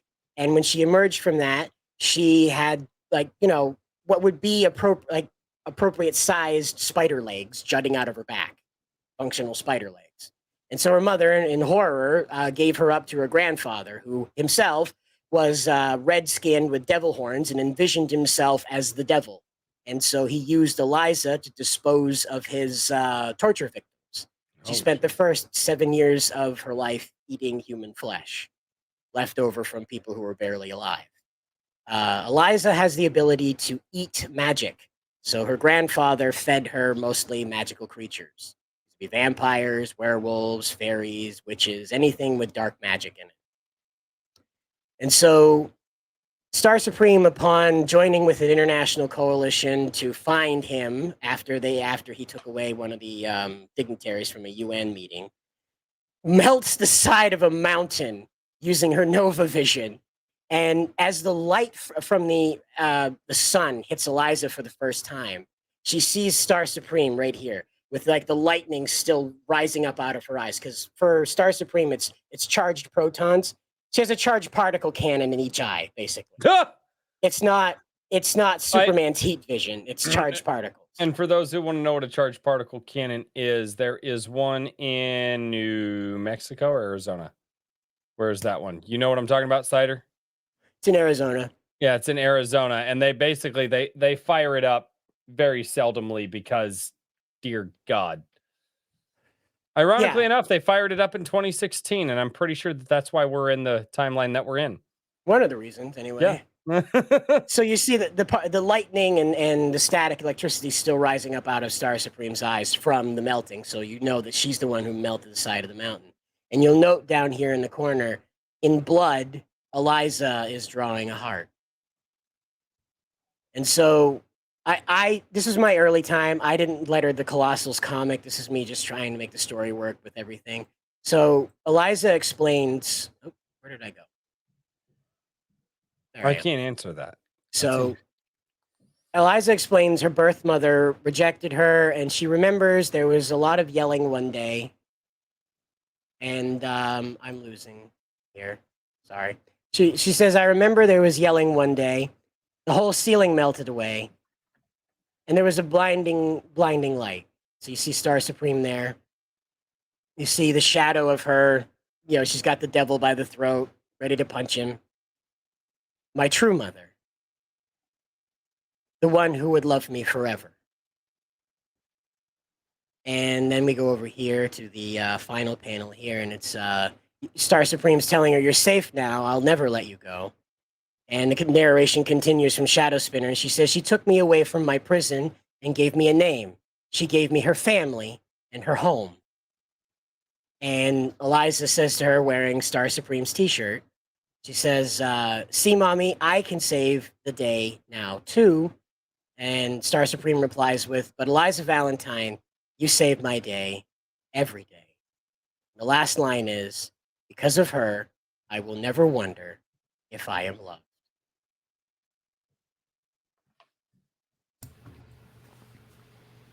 And so that's that's a very good example of how I framed these heroes. On the surface area, you've got a family of superheroes that have come together through like these wonderful motivators. My mom's a superhero. I want to be just like her. But when you get back into why that is, the meat of that motivation, you understand why they value Star Supreme so much. You understand what she represents in her universe. And it's not just out in the front, like with Superman posing with the American flag on top of a building with sunset behind him to just like drive home American values. God damn it. Love America. Superman does. Apple pie, the Mustang. We got to fight the commies. You know, that kind of thing. Where Star Supreme is sort of, she's the hero outwardly, saving the day, but her heroic acts are like a seed. They are they're an act that has like an echo, a ripple from that point. But you don't see it until you get to know how other characters interact with her. But that's kind of the best example I have right now. Her son comes from a similar sort of background in that he was, he's the little boy robot there. I'll share the banner again, provided I can find it. There it is. Isaac's the little boy robot up there flying in the air. And Isaac is Star Supreme's adopted son. What happened to him is he was an unborn child, and his mother's torso was crushed in the upper body, was crushed in the cataclysm. And at the time, the US government had authorized a tech company to forcibly scan human consciousness into digital containers. They had suspended people's right to die, effectively. There was so much death happening, and there was no way to save a life, so they effectively stopped dying. So this involved a very brutal thing. You had to drive a metal rod into the back of the skull, and a very powerful electrical pulse is pushed out into the brain, which takes a snapshot of all of the functions, while in the process cooking the brain. So you release them from pain by killing them, but now you've digitized their consciousness in this split second. And so Isaac, as an unborn, ready for birth fetus, was scanned into what is known as the inner, my version of the Matrix, which was established for all of these people who wanted to stay alive, who wanted to be alive in the sense of continuing to exist. Isaac is the very first electronic life form born on the internet. He was born in front of billions of people, just an emerging cloud of code, and then like a little boy in the shape of energy.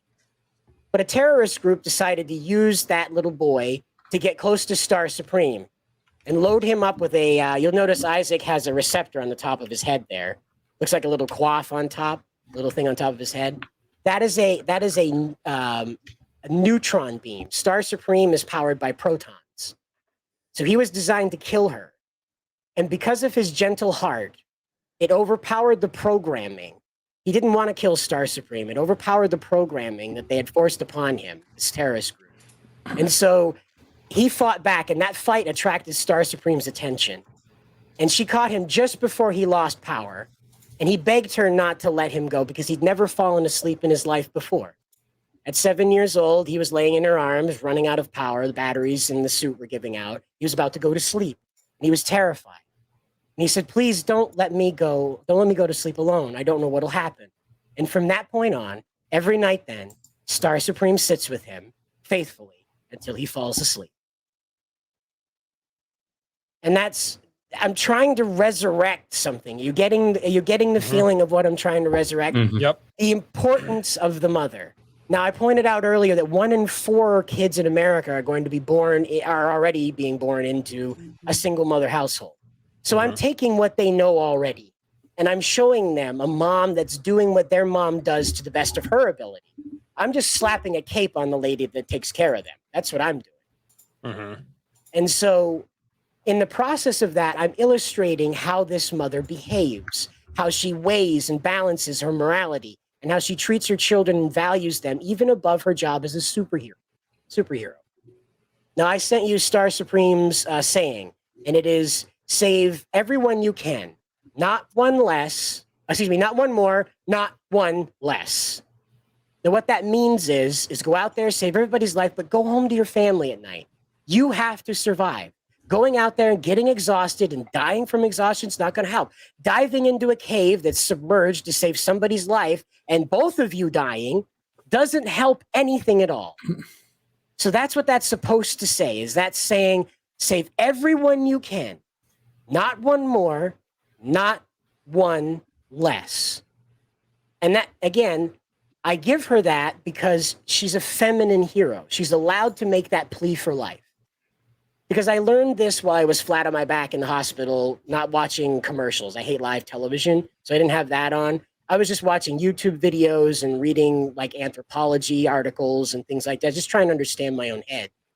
And I came to the conclusion that men and women are two different types of, have a different response to violence. Have a different response to violence. Men will sacrifice themselves to protect their family. They will step in front of the bullet to protect their baby. That is not to say that the mother will not. The mother will turn and run. She will preserve life. That is not dishonorable. When you are beat and you're about to die, yes, fucking run. Beat feet, buddy. And that's the difference, is that men will plant themselves. This is my land. This is my place. I will kill you if you intrude upon my family. Even when he's on the run, he will dig his feet in and take his last stand. But a woman will run. She will sell her body to make sure that her children can eat.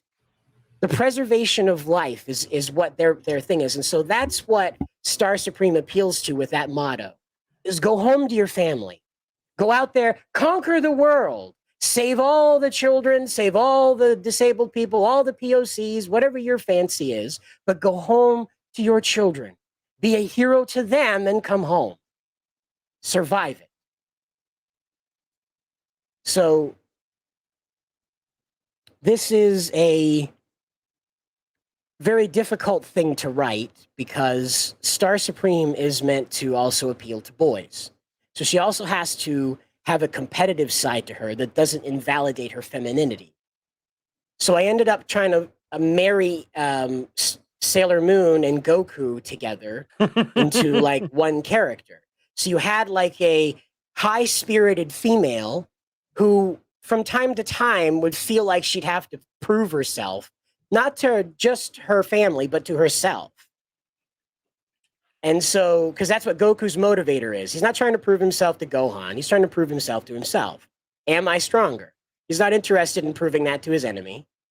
But on the other side of that, you can't apply that to a woman. She doesn't think like that. They don't have that sort of competitive edge. So what would happen is it has to come in and out like the phases of the moon.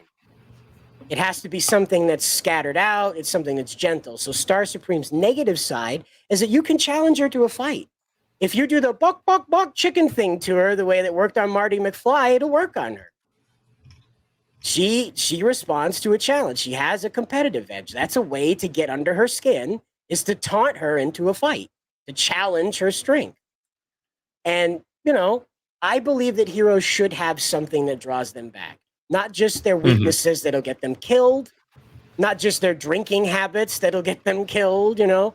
They should have like a legitimate personality quirk. That's something that can be fixed, by the way, but it's something that right now is a huge problem for them in the middle of a battle, for instance.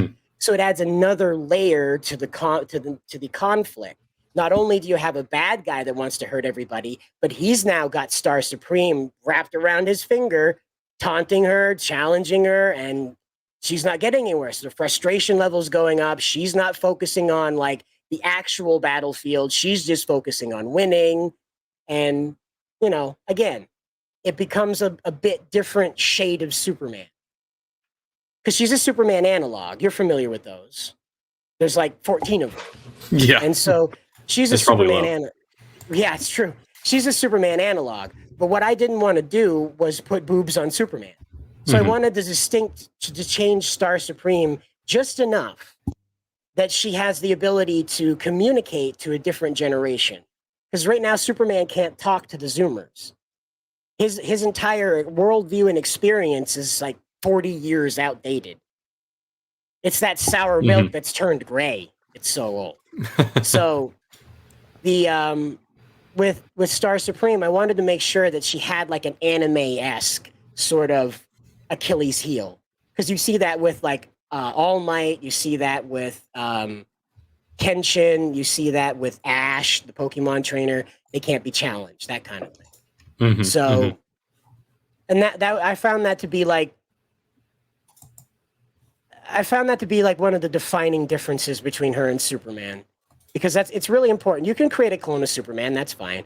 I wanted to make sure that Star Supreme could last 50 years. She was unique enough to carry stories that would remain different from Superman's, not just the female version.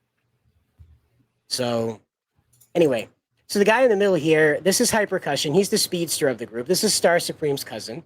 Her adopted parents are black homesteaders. And I say black homesteaders because they're black Americans.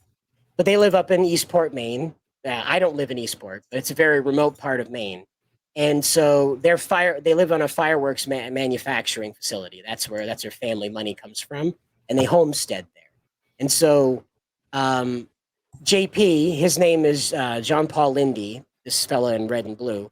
Hypercussion, he is Star Supreme's mother's nephew. And so Jean Paul, he and his fiance explore a supermassive starship buried underneath Mount Katahdin in Maine. I don't know if you've noticed this or not, if you ever followed the Appalachian Trail from stem to stern, but Katahdin doesn't line up with the knife back. It's like the glacier fell off the continental shelf and said, "Woo, that's too cold," and jumped back up on it again. It's very, very bizarre shape to the mountain. And for me, when I saw that, I said, "Oh, I've got this really cool idea." So I made like one of those 4chan green text stories about, I'll tell you why I know how to do that, by the way, later. But I made a 4chan green text story explaining the supermassive spaceship and the government's effort to explore it from during World War II. They stumbled upon it because the Nazis were exploring it with Geiger counters. Because we actually did have Nazis in northern Maine. They had a little camp, and we found them. And they liked it here so much when they were prisoners. When the war was over, they asked to stay, and they did. So, but that explains it. Yeah, that explains everything about Maine. That it's full of Nazis. Well, also the weird. Yeah, no. So this is kind of an integral key to the Ciderverse too. Is that in what happened when Earth was still like this molten rock, way back in days before the moon arrived, 4 billion years ago, roughly. This supermassive spaceship was traveling to the Great Attractor. That's the big thing that all our galaxies go spinning around, that keeps them spinning. And they were going to drop a literal portal to hell into that. But what happened was their ship, on approach to slowing down to the event horizon of the Great Attractor, they slowed down in our solar system. But Earth wasn't on their star map, so they phased back into reality, right into the core, into the crust of the Earth. The ship was permanently fused into what was cooling bedrock and red-hot stone magma. And so from there, the crew was left inside with a portal to hell and no way out. And over time, demons won. And so, however, the way I did this is you'll have to go over to my YouTube channel and search for Tales from the Ciderverse, where I narrate the entire story here. But Hypercussion, the speedster, he and his fiance explore this. He runs at hypersonic speeds, and he's able to project concentrated waves of sound out of his hands. One of the things that irritated me about the Flash was that he just changed direction. You'd see him skid for a second, and then he changed direction. Or in the old days, he just went wing, wing, wing, wing, wing, wing, wing, wing, wing. No, like a Tron bike, you know? Just making all these hard right turns. So with Hypercussion, he does this kind of parkour thing where he will like jump off the ground, then use the sound to change the kinetic energy. The direction of the kinetic energy he's doing. So like where he's going forward, he'll push the sound ahead of him. which will create like this sound and air wall that he cushions himself against, turns, hits the ground again, running in a completely different direction. No drifting, none of weird Pac-Man wing stuff, none of that. And it also is very handy in a fight too, to be able to just send your opponent flying away with just blasting them with sound. But and his fiance, her ability is to see. She flies at hypersonic speeds, but she's blind, and she only sees energy the way that like Daredevil sees people's outlines and stuff like that. So she can follow Hypercussion through the ship, but also point out to him where like energy reservoirs are and where the portal might be, and where there's rips in reality caused by the portal being down there and degrading over time. So it's a whole Lovecraftian horror that stretches 700 miles down into the Earth's core. That's how big this ship is. It is supermassive. When I say supermassive, 700 miles long. So, the next guy over here, we have Razor. He's Hell's bounty hunter. But the trick to him is he's a very devout man. Razor, he lives in like a burnt out church with an apartment in it. It's not a church anymore. It was destroyed. What remains of it was converted into an apartment. He can't tread on hallowed ground due to the working for the devil. But what happened to him was he and his sister were walking home from an arcade in Portland, Maine, and they were jumped by human traffickers. And they struck Razor on the back of the head with a crowbar, effectively breaking his neck and paralyzing him. Now, Razor, he was born with the ability to speak the language of the demons, which I call Epash. And so he asked the king of demons, Baal, for the power of ultimate revenge in exchange for vengeance on the human traffickers that were preparing to rape his sister. And as Jimmy was praying, his sister reaches out to him and says, "Please don't let them take me." And as she's dying, because they're killing her, he gains his power and becomes basically like a 12-year-old blender, like a little 12-year-old boy that becomes a blender and just shreds these guys in like a demon bone armor. And from there, Baal is so impressed with his rage that he says, "You're going to be my contract collector." And so Razor is given the title of Dayblazer.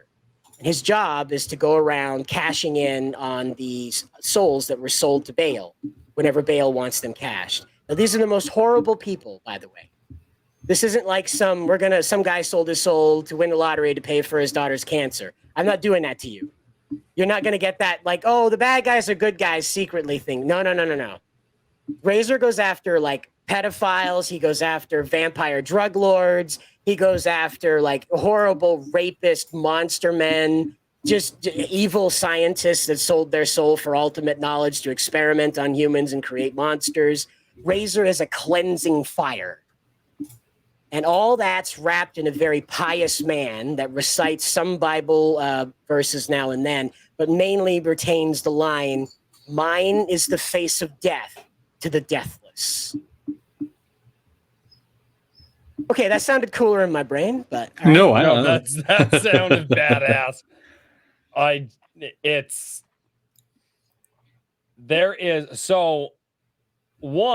I'm being very quiet right now because I'm checking lots of things on the YouTube, and people are listening very intently right now. What? Mm-hmm. A lot of information to absorb. Yeah. There's a lot of information to absorb. 2, you're striking a chord with a lot of people. Okay.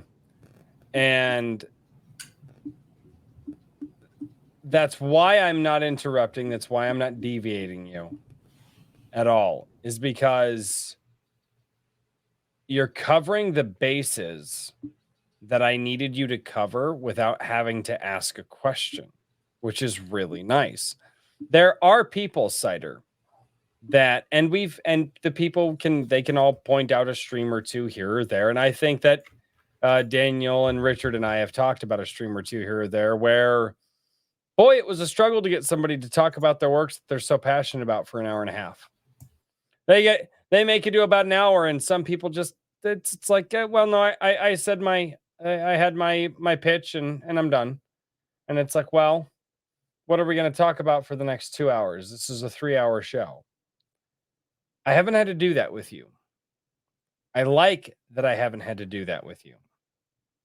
I like that you're passionate about what you're doing. And I like that you care enough about what you're doing to take the time and explain it to everyone here. Because oftentimes, I think a lot of people get caught up in the idea that, oh, if I give too much away, nobody will want to read my story. I find that categorically false. I think many times people don't give up enough of their stories to entice the listener, to entice the potential reader. And I absolutely believe all of the information that you're giving, the background of your characters, the passion that you're showing for it, your background, everything that you have talked about tonight is exactly what I look for when I say I want to have people come here on this channel and find an audience, because there are so many people out there right now who hate everybody here in my chat, hate me, hate you, because we don't toe that party line. We don't bow down to the fourth great religion. We want good storytelling. We want stuff that resonates with human beings. We want stuff that glorifies life, not death. And it is incredibly hard. It is incredibly hard to find someone who do what you do. Dude, you just filled up. We are almost to the point in the show where I turn it over to the super chats. Yep. And you are one of the few people who has taken us up to the 2-hour mark, who is able to take it on their own. In fact, there's only been one other person I can think of who's been able to do what you've done. And she's a firecracker. I can tell you that much. But don't ever think that you sharing how passionate you are for your project, for talking about why you're passionate about it, for actually showing people that you care and why you care. Because so many authors that come in and they, well, let me tell you about my book. Well, that's cool. How'd you get there? Well, I kind of this thing here in 2016 and rah Trump. And anyway, let me talk about my book. I was like, well, okay, well that's fine. That's the generic Fox News line. Thank you, for the love of God, for not giving me the Fox News line. Thank you for actually being a real human being. You're welcome. Because, yeah, people down in the chat, they already know who I'm talking about. Dude, I'm gonna go and stretch my legs for a minute, because this chair is horribly uncomfortable. But sir, take a minute, finish talking about your stuff. We got about 7 minutes left before I turn it over to the chat. We got super chats and chat left. We got I two do more apologize. characters to hear about. Huh? We got 2 more characters to hear about. We do have 2 more characters to hear about. I do apologize. I'm not quite sure what's wrong with my legs today, but they're actually in pain right now. Probably from stupid stuff I did when I was a kid. Because Storm coming in? actually, yeah. Yeah, there you go. That's why. Yeah, it's the barometric pressure change. Yeah, every time it happens, my knees your and shitty gaming chair. huh? And your shitty gaming chair. Well, it's also that too. I don't know. I bought a chair. It was better than the last chair that I had, but I'm thinking I'm just gonna get one of those nice executive. It's gonna have the vibrate. I'll just lean back and sleep, and you guys will just hear the low vibrate. You need a seat of power, Royce. No, I've got the wig of destiny. but the seat of power. What was Richard's crown called? Sorry, because I have the wig of destiny. You have the seat of power, and Richard, what was his? It was the crown of. Remember. I don't remember, but I'm like, those are like the three objects that we need a fantasy character to seek out in a comic book. Yeah. Shh. Wait for Legends of Shalar. No, Kiko Man and the Argonauts. There you go. Kiko Man and the Argonauts. No, Kiko Man and the Soygonauts. Cider, you do understand that there is that my chat is writing an entire anthology. Yes. Just to meme me. Yes. Those are the best kind. Why do you know this? Because I was okay. There's too much to talk about. There's just too much. Wait, are you on this shit too? No, I'm not. No. I made my own of another group a long time ago. This is what chat communities do, Royce.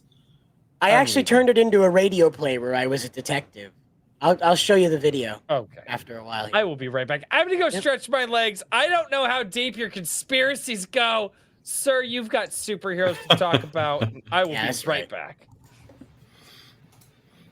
Razor is my Batman.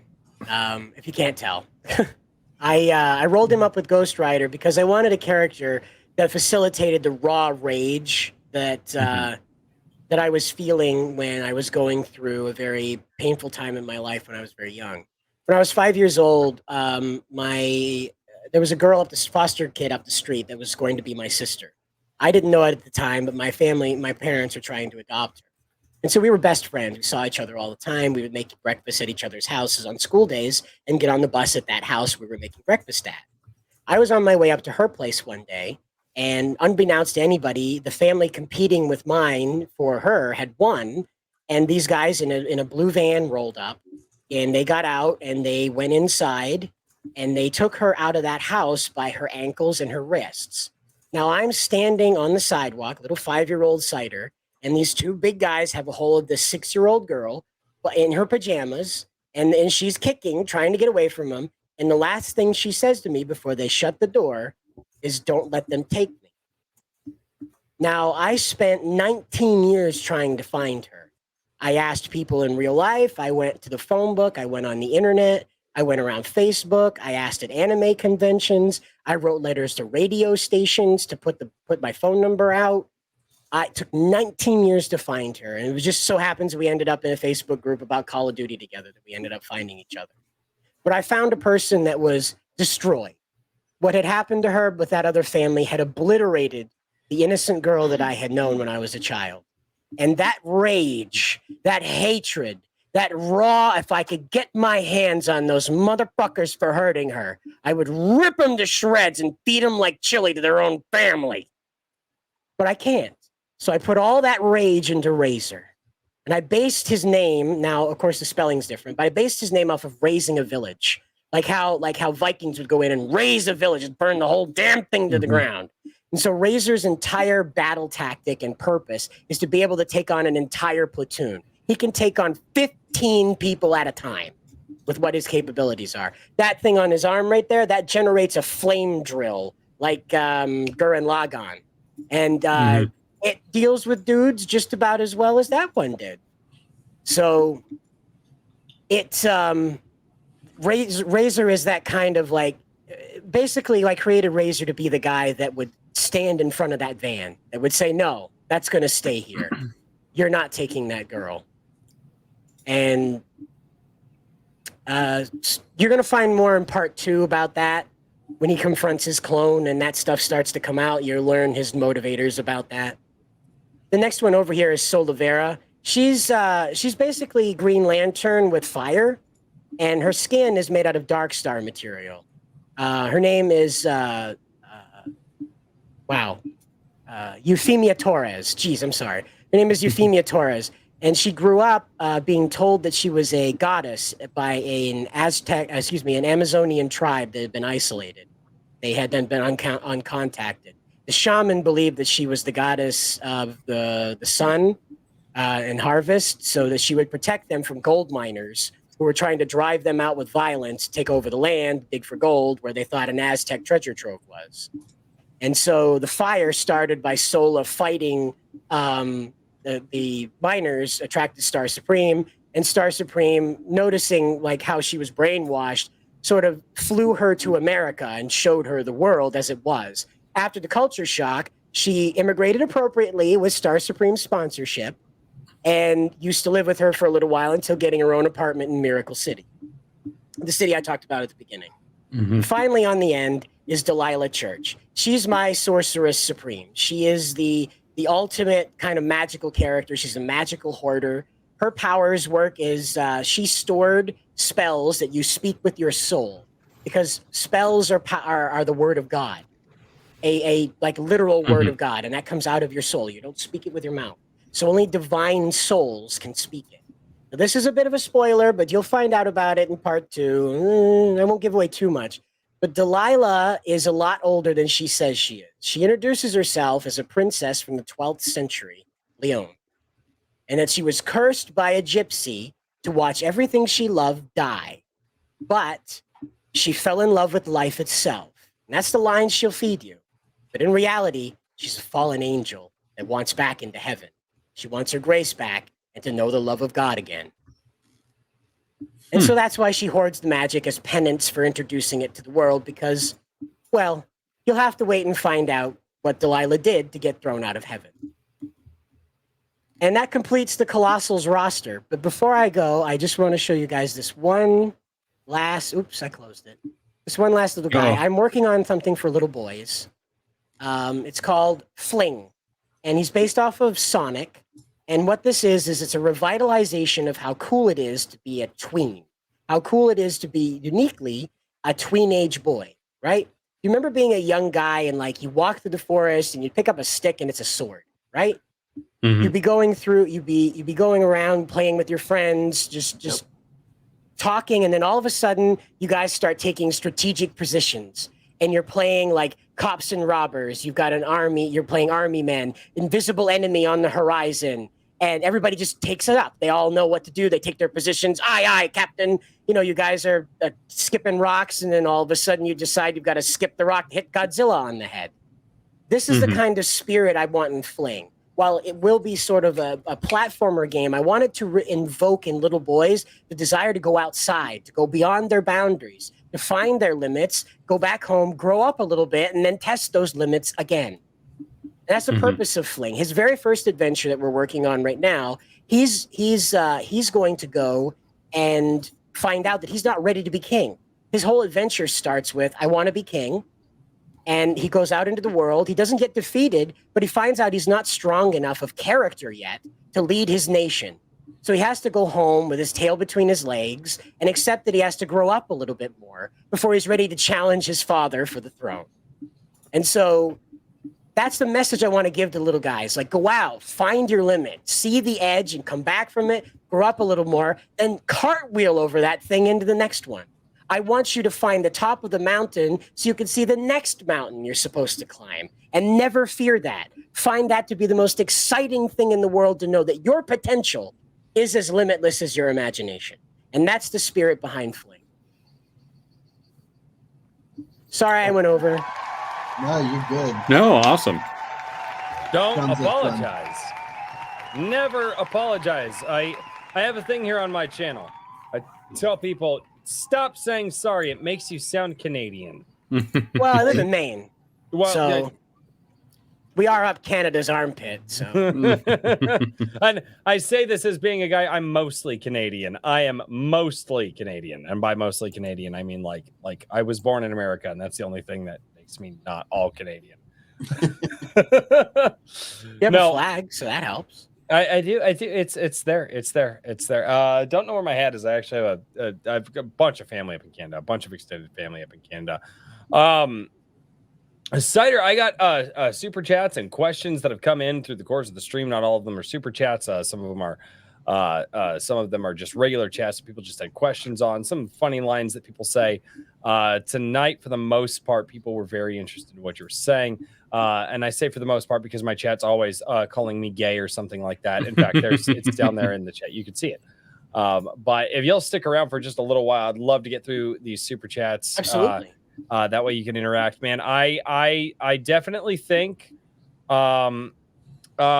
I'm watching Rumble chat and YouTube chat, and you won some people and then lost some people and then you brought them back, and it's so, and there's a lot going on. But Yeah. you're deeply thinking about what you have. I've also seen some comments there. Daniel has entered the slump as well. And I will say this: we got you going in the off, and you had no problems talking through it. And I am 100% down with having guests that are excited to talk about what they're doing. And it makes our job easy because we just get because I got to go on the same journey that the chat went on tonight with you, and that doesn't happen a lot, and that is awesome. That is Cider, seriously, dude. Like, that is awesome. So let's get over here to the chats that have come in. And going all the way back to the beginning of the stream, if all of us can remember the beginning of the stream, I can't. I've had beer. The ultimate kahuna for $1.99 says he's smoking. Mask up. Clown world. I asked. You did. Massive Panda, please do a cigar stream. I'll be listening with mine dangling from my mouth, and a bourbon too. Sliding further down my chair like Daniel P. That was for $5. Cheers to that. Panda. Yeah, there you go. The cigar stream is coming up. We already have a date scheduled for the cigar stream. It's in July, guys. It's coming. Yes. Oh, excuse me. Sorry. Wrangler for $4.20. It says that is all. Typical Wrangler. That's Mike Miller brought that 420 thing to my channel. Massive Panda, this is not a super chat. This is just a question. Here's the question. Are you better on Friday, optimistic for the weekend to come, or worse on Friday, beaten down from the work week? And that is in regards to the comment that I believe your dad said about being a different man on Friday than you are on Monday. What he was speaking to was the lesson on Friday. Now that could be a lesson that makes you happy about the weekend, or it can be a lesson that makes you like, I'm going to drink myself to sleep until Monday. You know, That's what he meant by that. Is you're going to be different. It could be good, different. It could be very bad, different. No, and I think everybody goes through that. You know, and I'm sorry. What's up, Daniel? I said, but you're going to be different in some Yep. way. Yeah. It's one of the things I tell people. I woke up. I used to work with this guy. He frustrated me bad and like made every day like I would wake up angry knowing that I'd have to go to work and deal with this guy. I woke up angry. It was my first. And I was so angry one day when I woke up. I said, I can't do this again. I can't go through the day like this again. I cannot carry this all day. And so I literally stopped my anger and instruction. We're talking this all happened within seconds of me waking up. And I said, I will not have a bad day. I will not have a bad day. I won't do it. No matter what happens today, I will force myself or will myself into good spirits all day, no matter what happens. And I did. Hey, treat every day like an adventure. That's how I grew up. I live in Maine. It's boring as wood here. It's boring as paint dry in here, okay? Yeah. So every day is an adventure. Just because you're going to the grocery store doesn't mean you don't hear the Mario ding every time you put something in your cart. Like in your brain, you just hear ding, ka-ding, ka-ding when you put it in the cart. And you hear the wah, wah, wah, wah, when you're like scanning it to pay. Wah, wah, wah, wah, when you're losing a life, that kind of thing. If you try to make every day an adventure, something different, you can even play pretend in your mind if you're a people watcher. Let's say you're at the self-checkout, right?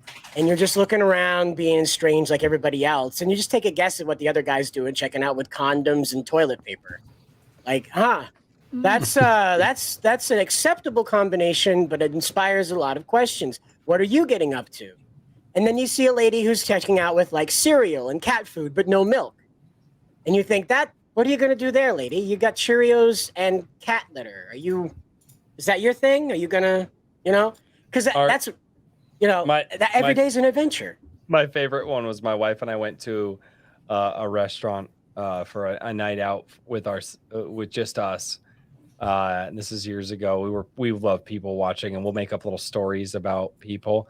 And there were these 4 ladies, and they looked like they were book club ladies, but like the excuse was they wear all their little overcoats and things, like not dressed nicely, just normal ladies, And they've got the glasses and like just the the unkempt hair and things like that. And we're like, oh, those are the ladies that say it's time to go to book club once a month with their friends, and that secretly they're coming out here and drinking a bottle of wine at the.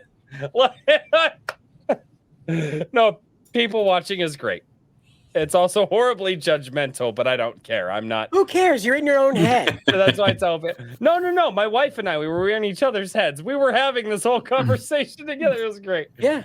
I tell people like, you shouldn't judge. I'm like, why? I'm not Jesus. I shouldn't judge. Have you seen the President of the United States? I think I'm okay to judge. Okay. Just a bit, maybe, Maji Chance's question: Cider want to be the voice of the Shalar audiobook?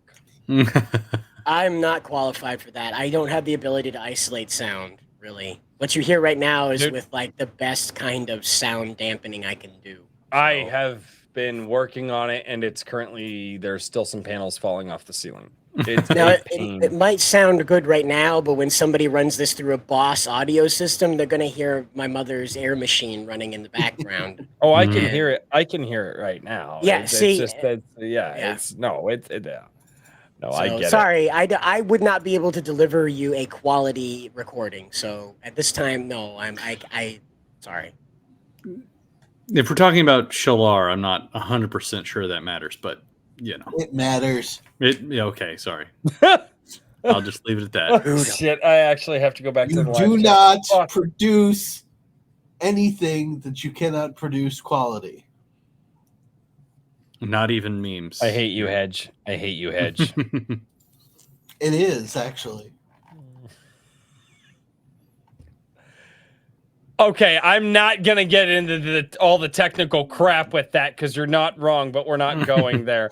It absorbs sound. The Ultimate Kahuna for $4.99 says refugees arrive on the new shore. So what are you, Chinese or Japanese? It was when you were talking about all the refugees. He's making a King of the Hill reference. Cider. Oh, yeah, right. No, I'm Laotian. Laotian. Laotian. From Lao. Yeah. From Lao. Hey, Mr. Khan here is Japanese. No, you ain't. Mr. Khan, you's Laotian. I love King of the Hill. I love King of the Hill more Finally, somebody understand. Thank you. This is Hillbilly Hill. Hillbilly Hill. Oh God. So speaking of things yelled out loud, there was a streamer, Yellow Flash. You know Yellow Flash. Oh yeah, I listen to him every day. Yeah. He was quite inebriated. He was upset at somebody in the chat, and for whatever reason, he shouted at the top of his lungs, "You gotta be the dumbest motherfucker on the goddamn planet." He just so I recorded that, isolated it, turned it into my ringtone on my phone. I'd show you, but it's my camera right now. So every time I'm in like out and about or whatever in the grocery store at like max volume, Yellow flashes in my pocket and say, "You gotta be the dumbest motherfucker on the goddamn planet." Oh, that's great. Nice. I gotta catch this chat over the Rumble real quick. I just love this. He goes, "Fitty man, I killed Fitty man." Sorry. Oh. Ain't got no knees. They blowed out my shins. Oh God. Massive Panda, and I just saved this one because this is great. This is when you were showing off the artwork for the Colossals. He said, "This is some beautiful artwork, man. Who the hell illustrated this?" So that's Leandro Paganiban at Leandro NR on Twitter. Great guy. I spent about 2 years searching for him, not in particular him by his name, but the art style in particular. Leandro has he's a man who lives in the Philippines, and he has a unique style where he's able to fuse like a very realistic looking human, but imbue them with an anime-esque emotional scale and an action execution. And so it took me like 2 years to find him, and then I bought a few of his works from other creators in order to get a feel of where his strengths and weaknesses were. And I decided to write a script that didn't challenge him, but instead made room for his strengths instead of highlighting his weaknesses and asking him to go outside of his comfort zone. And so what you see in that art is me giving what he's comfortable with, and then him going like way above and beyond that with his like new skill. So that's awesome. Yep. Right on. For $1.99, the Ultimate Kahuna says, "Show the feet." Royce said there would be feet. I did not. I said nothing of the sort. Sorry, no feet. No, we're not. That's not. No. Royce said no. Dude, I don't understand the feet thing. It's like if somebody was like, "Oh, knees." I'm like, have you ever seen knees? Knees have got to be the grossest part on any human body ever. They're I don't know about that. Richard. Would no, you we're not saying, having that conversation. I'm just saying, on anybody ever, there's no. I don't. They're gross on everything. I don't like knees. They just no. This is the only thing worse than feet is knees. He's a knee man. I see. That's why you wear pants, ladies and gentlemen. What the hell's what's wrong with knees, Royce? What about damn ankles? No, my God, you're all just Herman B. Hunter, I just saved this because it was funny and for no other reason. Are there any sharks with freaking laser beams on their foreheads? Nope. Just giant shark monsters. Oh, there you go. Like you do. Yeah. Herman P. Hunter, the Lore Forge. He says the slump TM is engaged. That'd be me. That is. Oh, yes, the memes of Daniel. That you can always tell how much Daniel has had to drink by how much more the chair is above his head. You can measure it with hands. It's amazing. It's like one of those reverse funding thermometers in elementary school. Yeah, exactly. Yeah. Only this measures alcohol intake. Exactly. And not, it's further down as you get more. 5 wonderful glasses of High West double. Yeah. Wow. Oh, wow. It's Friday night. Yes, he doesn't usually hit that, but yeah. So I don't know if you know this, Cider. I inspire to drink on my channel. Apparently, I throw that into nitro. I have no idea why. No, not you. It happens all the time on this show. Oh. At least you're comfy. Warm. I've had people show up and they go, Wonderful. "I'm so sorry." They're like, "I don't drink. I'm just having a tea." And I'm like, it's a drink with crazy. It's not an alcohol with crazy. There's a different, like, I understand an intervention with crazy. Yeah. Hey, whoa. No, we're not starting that shit. Hey, look at that beer. Sorry, I was going to say that's going to be the 1 year special. But no. Iron Age Nights, the intervention stream. Yep. Oh God. I'm a good Irish lad. I love music. Honestly, the what would that be? That would be episode 52. Technically, would be 1 year. So maybe we'll plan something special for episode 52, and we will try to have just a revolving door of all of the guests that we've had for the last year. Do puppets.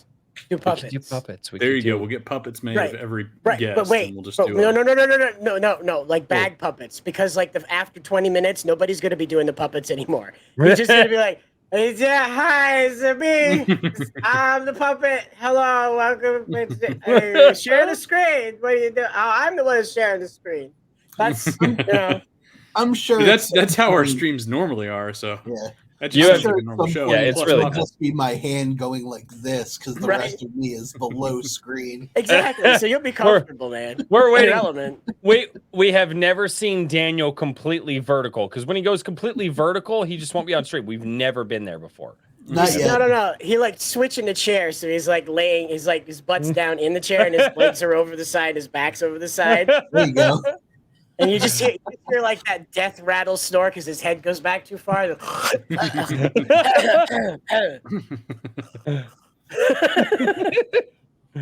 Oh God.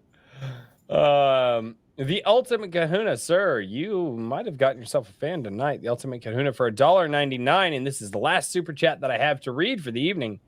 And the last chat that I have to read for the evening.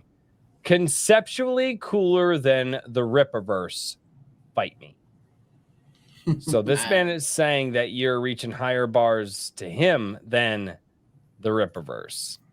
And based off of, because Eric July has given very little information on his whole universe. You've given a lot of information. Based off of what you've given, I am more inclined to follow your work right now to the finish line than I am Eric July's work. Thank you, but thank you. I won't dig my grave. I'll just say thank you. Yep. Dude, there are a lot of things you touched in there. You touched about motherhood. You touched on fatherhood. You touched on children. You touched on orphanages, orphan children. You touched on anger and rage. And it's actually, I like because I was listening even though I was gone, because every time I leave stream, I actually pull it up. You touched on something very important, a character who is filled with anger and rage.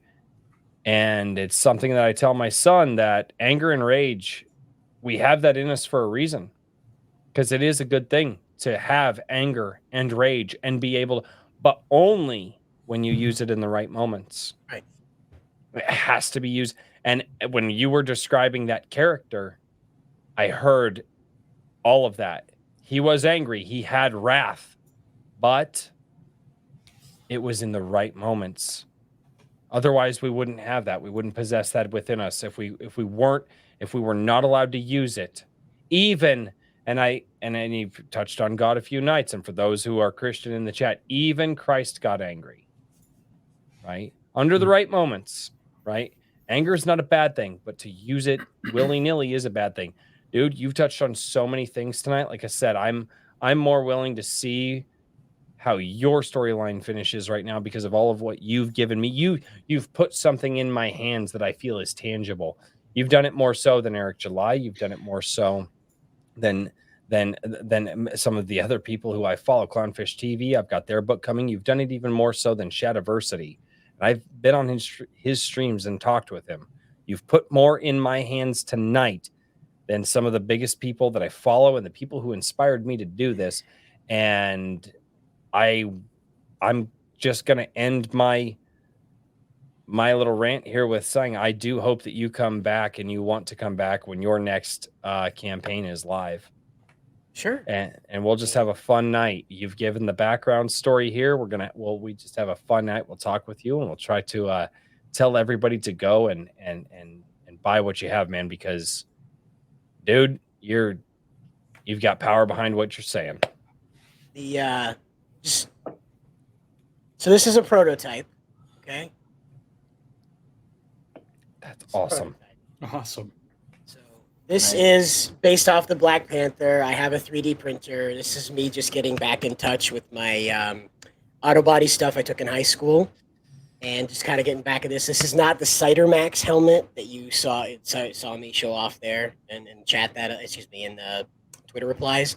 This is, like I said, the Black Panther one. You can look right up here. It's you see the Black Panther iconography in it. It's just a temporary model. It's got the magnets anchored in it and stuff like that. But this was just to get me back in touch with it because I will be making a real life Cider Max helmet that I will be recording part of the trailer for that comic with 2 other people that we actually have change devices that are powered by cards. So you'll see us transform at the beginning of the trailer before we get into the thing. Yep. Real helmets, real suits, real changers. Awesome. That is epic. That is epic. Daniel and Richard, So, do you have anything else? I do. I have one last question. It was kind of something that you touched on with your campaign.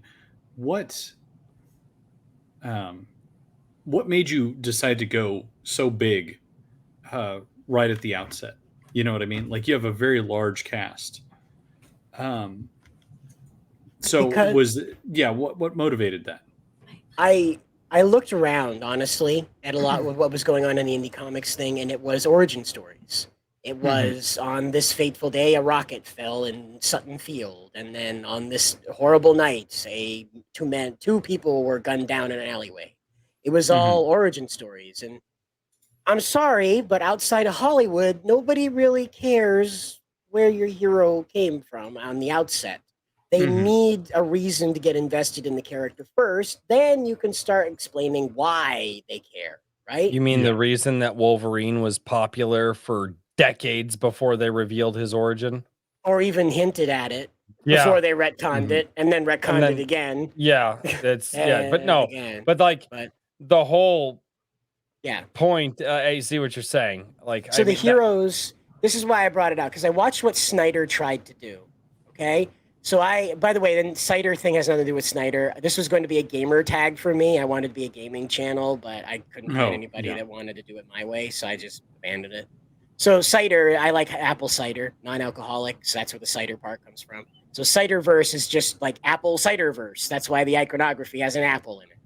Anyway, mystery unlocked. But so the big hero thing was that I saw what Snyder was trying to do. He wanted to do a big movie with a team that you recognize and split it off into individual stories, then bring them back into a team movie again, then split them back out into individual stories, bring them in again. And that's what I'm doing. But what I'm not doing is I'm not making it grim, dark, and intolerable to get through.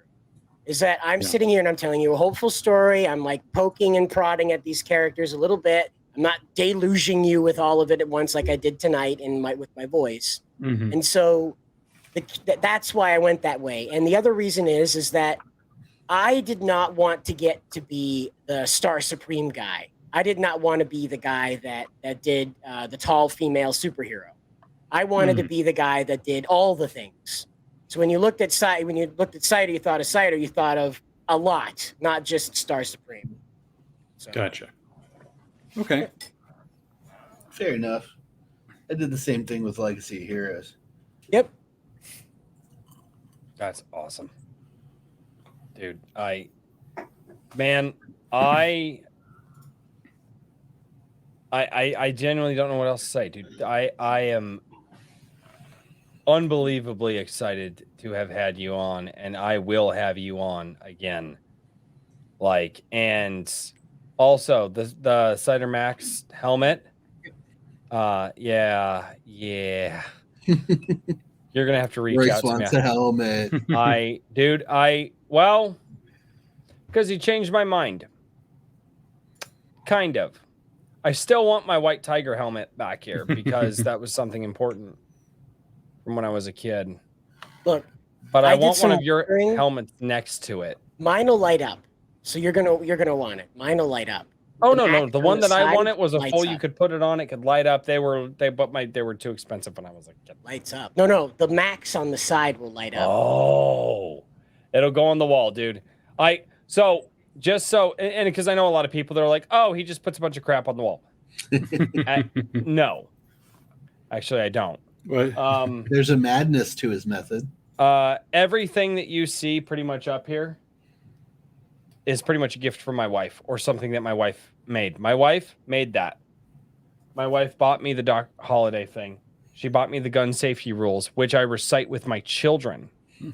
I have a 140-year-old Dante's Inferno because Dante's Inferno is my favorite book that I've ever read. Which is safely in a case now, I'm sure. Yeah. Yes. Yeah. This over here, this little, it is safely in a case. Okay, I was going to say, is it in the case? Yes. Trust me, and that case won't come down. It's held up by not only a shelf that's anchored into a wall, but it's also, anyway, there's over here, guys, this is actually really special to me. Here are the ancient Mew cards from the Pokemon movie. Yo! I have two of them. One of them is my grandfather's because he is the one that took me to that movie. They've never come out of the case. These are in the hard card sleeve. This is Don't let Kaiba have them. no. I've got an AR-15. He's got a Hello. Blue Eyes White Dragon. I've got an AR-15. Yeah. We'll see who's got more life points. Yeah, we're gonna see real quick what happens. No, this is the first Vegeta my wife ever bought me. It's a pop figure. People go, "Why do you have a pop figure on your wall?" Because when my wife was walking through the store one day, she knows that Vegeta is my favorite character from Dragon Ball, and she goes, "Well, I know you don't have a Vegeta collectible, and I don't know if you like pop figures, but I know he's your favorite character, so I bought this for you." Years later, she buys this for me. Okay. I have my original Yu-Gi-Oh! Tins up here. Here's the fucking theme of the fucking channel, guys. Here's the theme of that fucking wall. Shit that's important to me goes up there. I have either had it since I was a kid or my wife has given it to me. And some of it at times when we didn't exactly have a lot of money to be giving gifts. So when I tell Cider here that not only do I still want my white tiger helmet on the wall, that is the one thing that I would love to have on this fucking wall, a white tiger helmet, because Jason David Frank was a monumental figure in my life. But because of what he told me here tonight, and because I learned more about him, that I would want one of his Cider Max helmets on the wall, there's a reason for it. This isn't just a wall of random whatever. This stuff back here is important to me, even if it's not my fucking property or the thing that I love the most. But dude, you said a lot of things tonight, and you resonated with me. So when I say, hey, I want something for the wall, I want everybody. Kikomon bought me a fucking shirt. It's up there. Brian McCoppin's shirt is up there. Yes. I've got the Isom stuff up there because Isom changed my life. Because I'm here today because of that fucking book. So just so everybody knows, if you're ever on this channel, if you're here and I say, hey, that thing that you're doing, it deserves to be up here, that means something. Okay? Never do anything in life without meaning. And I mean, don't fucking pour a bowl of cereal without meaning. It's that important. You guys are all that important. I can't have room on the wall for everybody. But when I say, hey, you deserve to go out, and there's still some wall space over there that I got to fill up too. And Royce, this is why Star Supreme's motto starts with save everyone you can. That you can. Mm-hmm. Because that's what you're doing. You're isolating things. You're giving me like this place in a very, very unique spot in your heart. Because that wall is a piece of your soul. So I really appreciate that, man. That is not lost on me at all. I definitely, that is an honor, especially to be next to JDF, but also in a sacred spot in the home you share with your children. That's a very, very unique space, and I thank you for that. Thank you. Yeah. No, I mean it, man. I've been following you for a while, and I actually, that your song Rise Up, that song, yeah, for Fling. For Fling. Have you guys heard that one? Have you guys heard Rise Up? I make music too for I like project manage music for my universe. So. I haven't heard it, no. Rise we got Up. time, play it. Fling, Yeah. yep. This one, no, it's actually on my personal playlist as well. I have it in my personal playlist. It is Music time. Yeah, I think, would I like to save it to the end, to the outro? No, let's play it now. I take it back. It feels guys, good. this is, so guys, I'm going to share this link down below. This is actually in my personal playlist.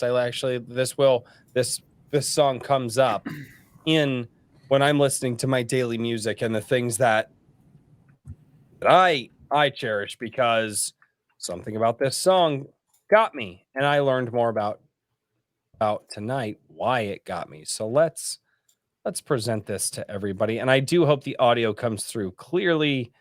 StreamYard gets a little dumb, but this is something that Cider shared quite a while ago, and this made it to the playlist.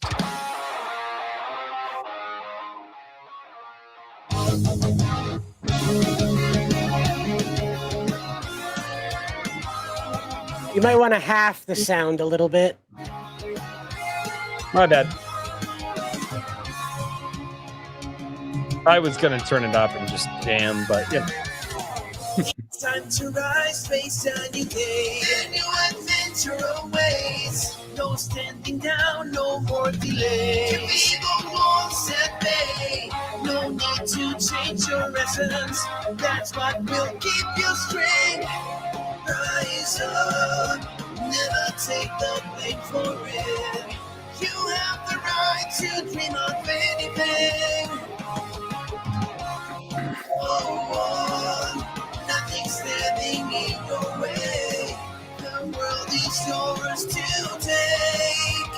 So rise up.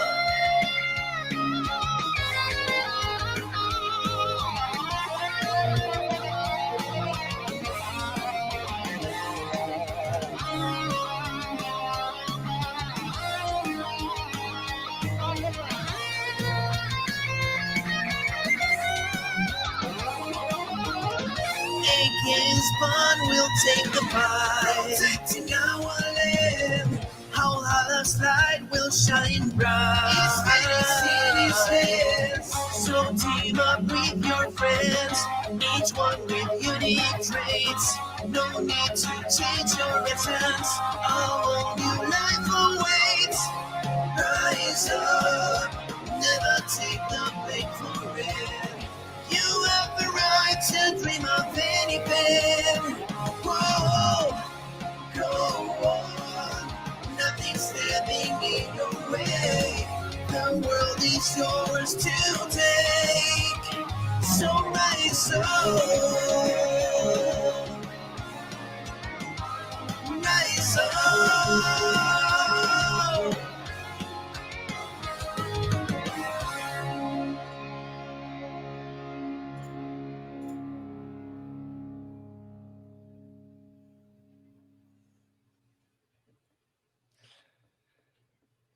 Yep.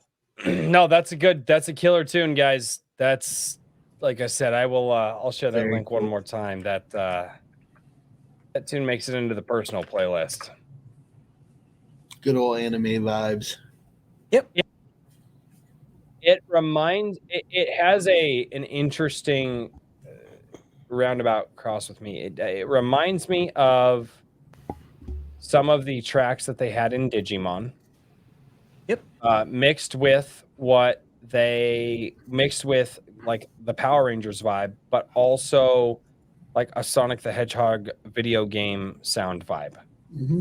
That's the three things that I get from that, because it's the musical styling, especially the mixing, and that mixing is highly intentional. Oh, yeah. That's not that mixing that was done is that absolutely a video game style mixing. You don't do that in that, and that's why I loved it. Like, there's a lot of intentionality there, and I really, really enjoyed that. Yeah, that's the guy that did the cover of the Colossals theme song. Hear the Call. Oh, that's cool. Yep. I have that. I'm going to have that remixed to have like a Britain. What was the band that was known for having a rap solo in the middle of rock? What was that? It had the depressed guy in it, Breaking the Habit. Oh, Linkin Park. Linkin Park. I wanted to call it Breaking Benjamin. That's not right. So what I want that theme to have is like a cool kind of 90s rap, no swear rap in the middle of it that talks about how cool the Colossals are, and then it rejoins the rock. So, Right. Because I'm trying to reinvigorate that time when we were all together. Because I still believe in a future that we were shown in like Gap ads.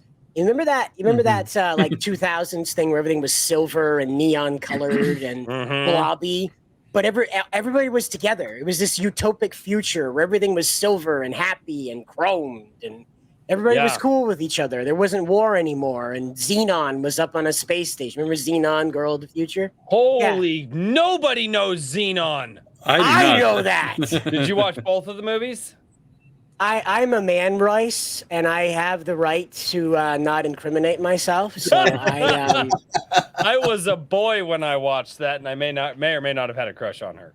well, yeah, but I was like 12, dude. Here's the problem: is I He have was 16, supernova so it wasn't girls creepy. stuck See, 'cause in when my you're head. 12 and you have a crush on a 16-year-old, it's not creepy. You don't know what hell is until you have supernova girl stuck in your head for 15 years. Oh fuck! That's a prison sentence. Dude, my theme song for the Zoom, zoom, zoom.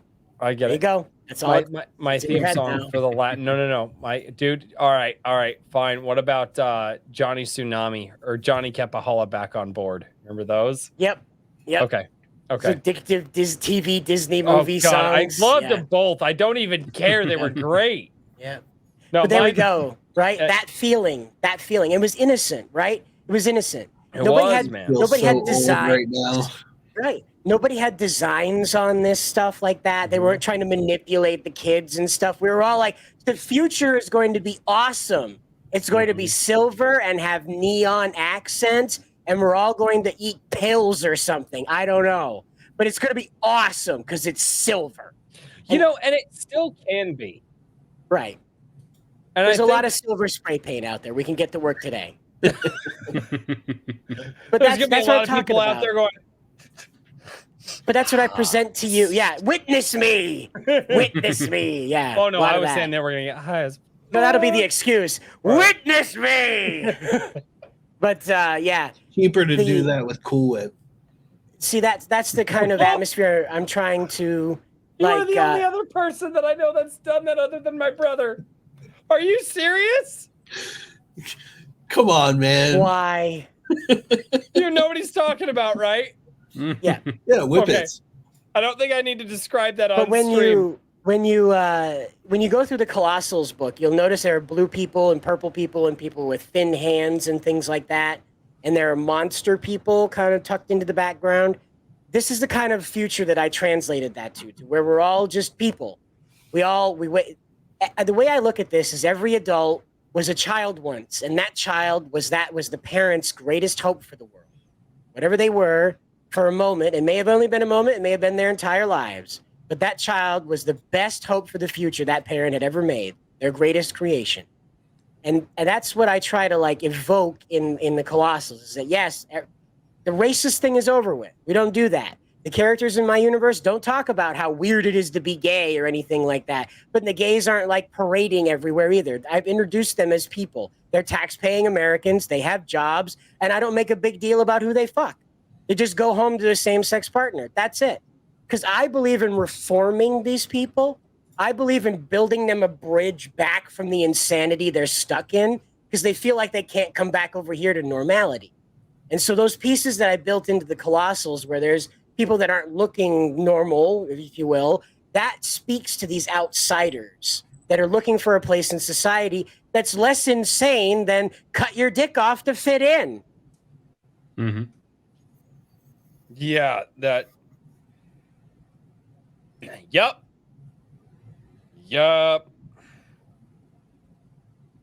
Not wrong, sir. Not wrong at all.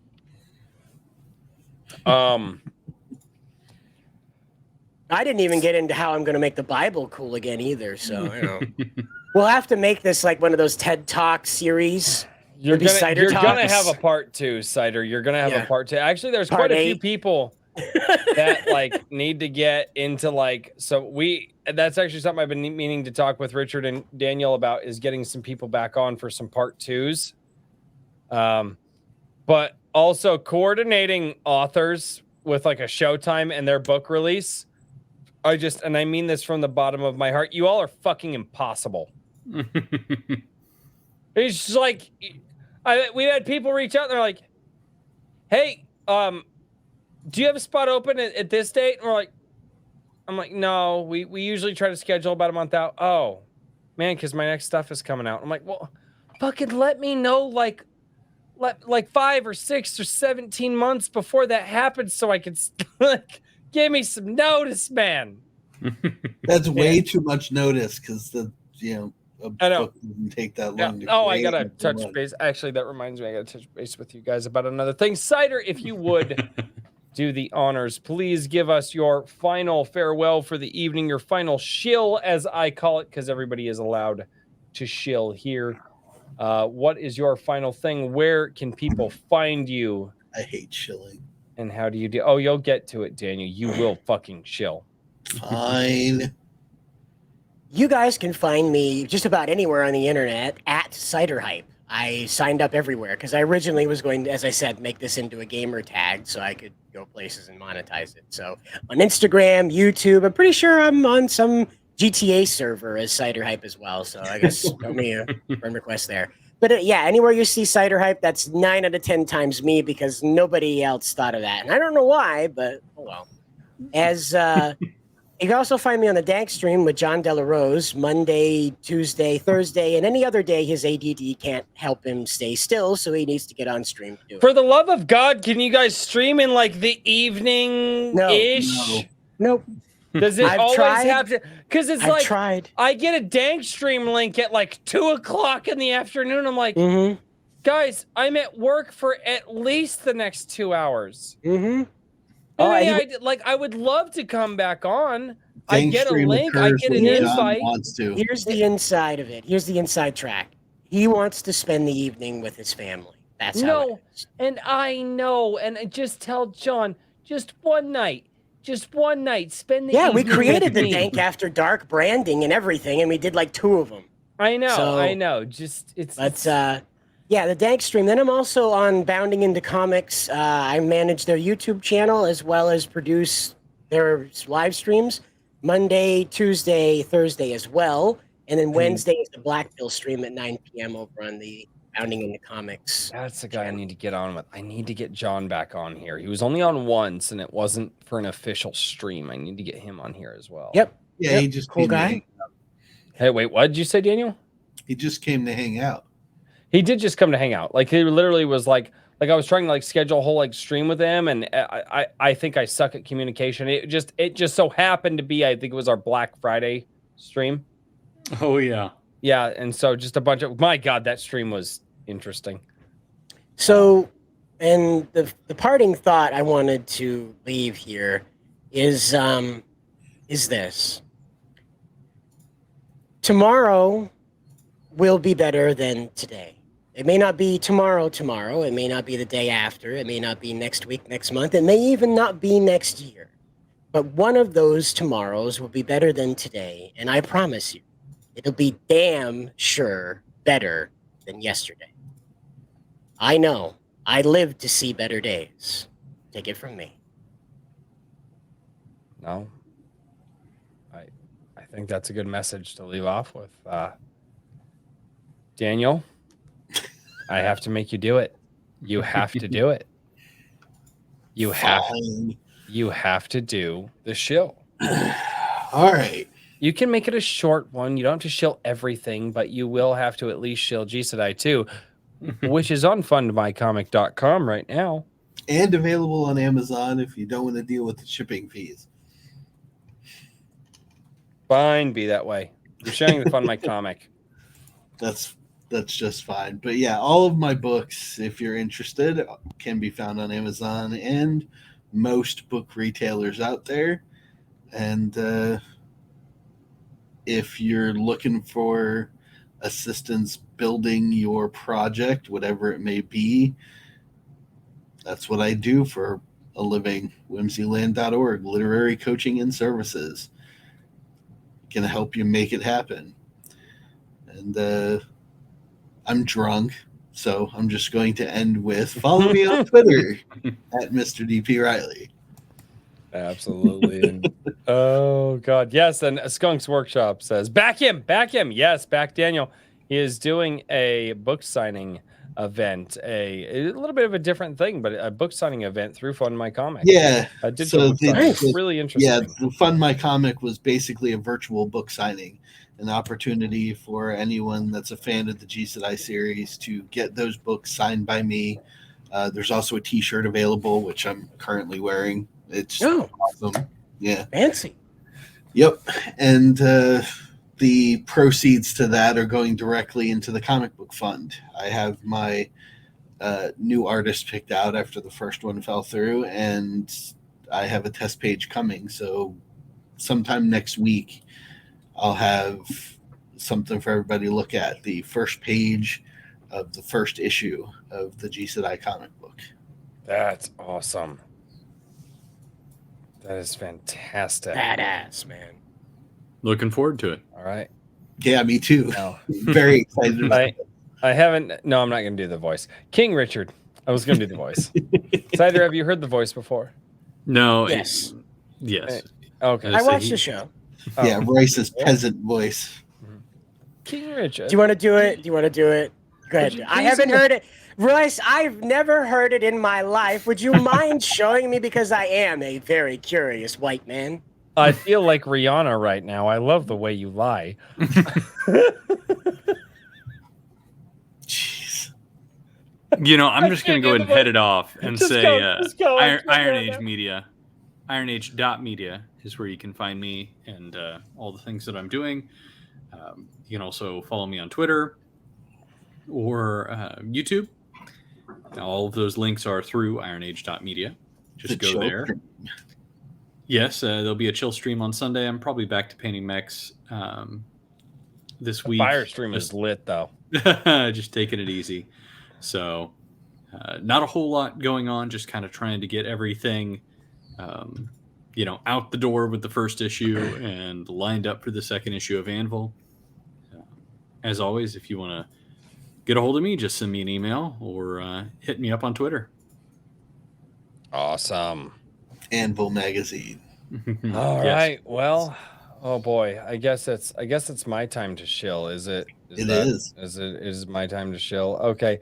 So guys, here's what we're gonna do. We're gonna see if I can't make this actually freaking happen, ladies and gentlemen. Hopefully the audio comes through. Tabletop adventure tomorrow.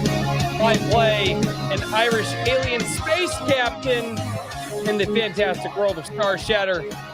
Tomorrow night, 7 p.m. Central, and then as always, 11 a.m. Central on Sundays. You guys will get your comments read and come and hang out with me for Sunday Coffee. Awesome. Mr. Cider, thank you so much for being here, man. Happy to be here. Happy to come back. Oh, dude. You need to. I need you. He's on stream on Sunday morning. Iron Age Media, did you forget a shill? He forgot a shill. He totally forgot the shill.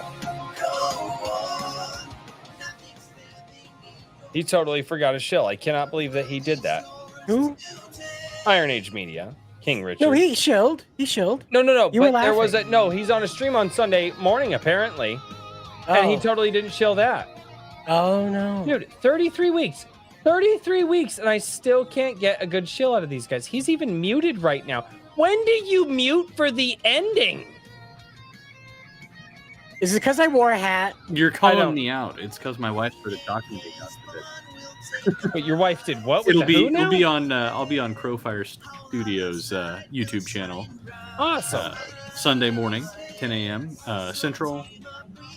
I'll be tweeting out the link. I retweeted it earlier today. You can check it out there. Awesome.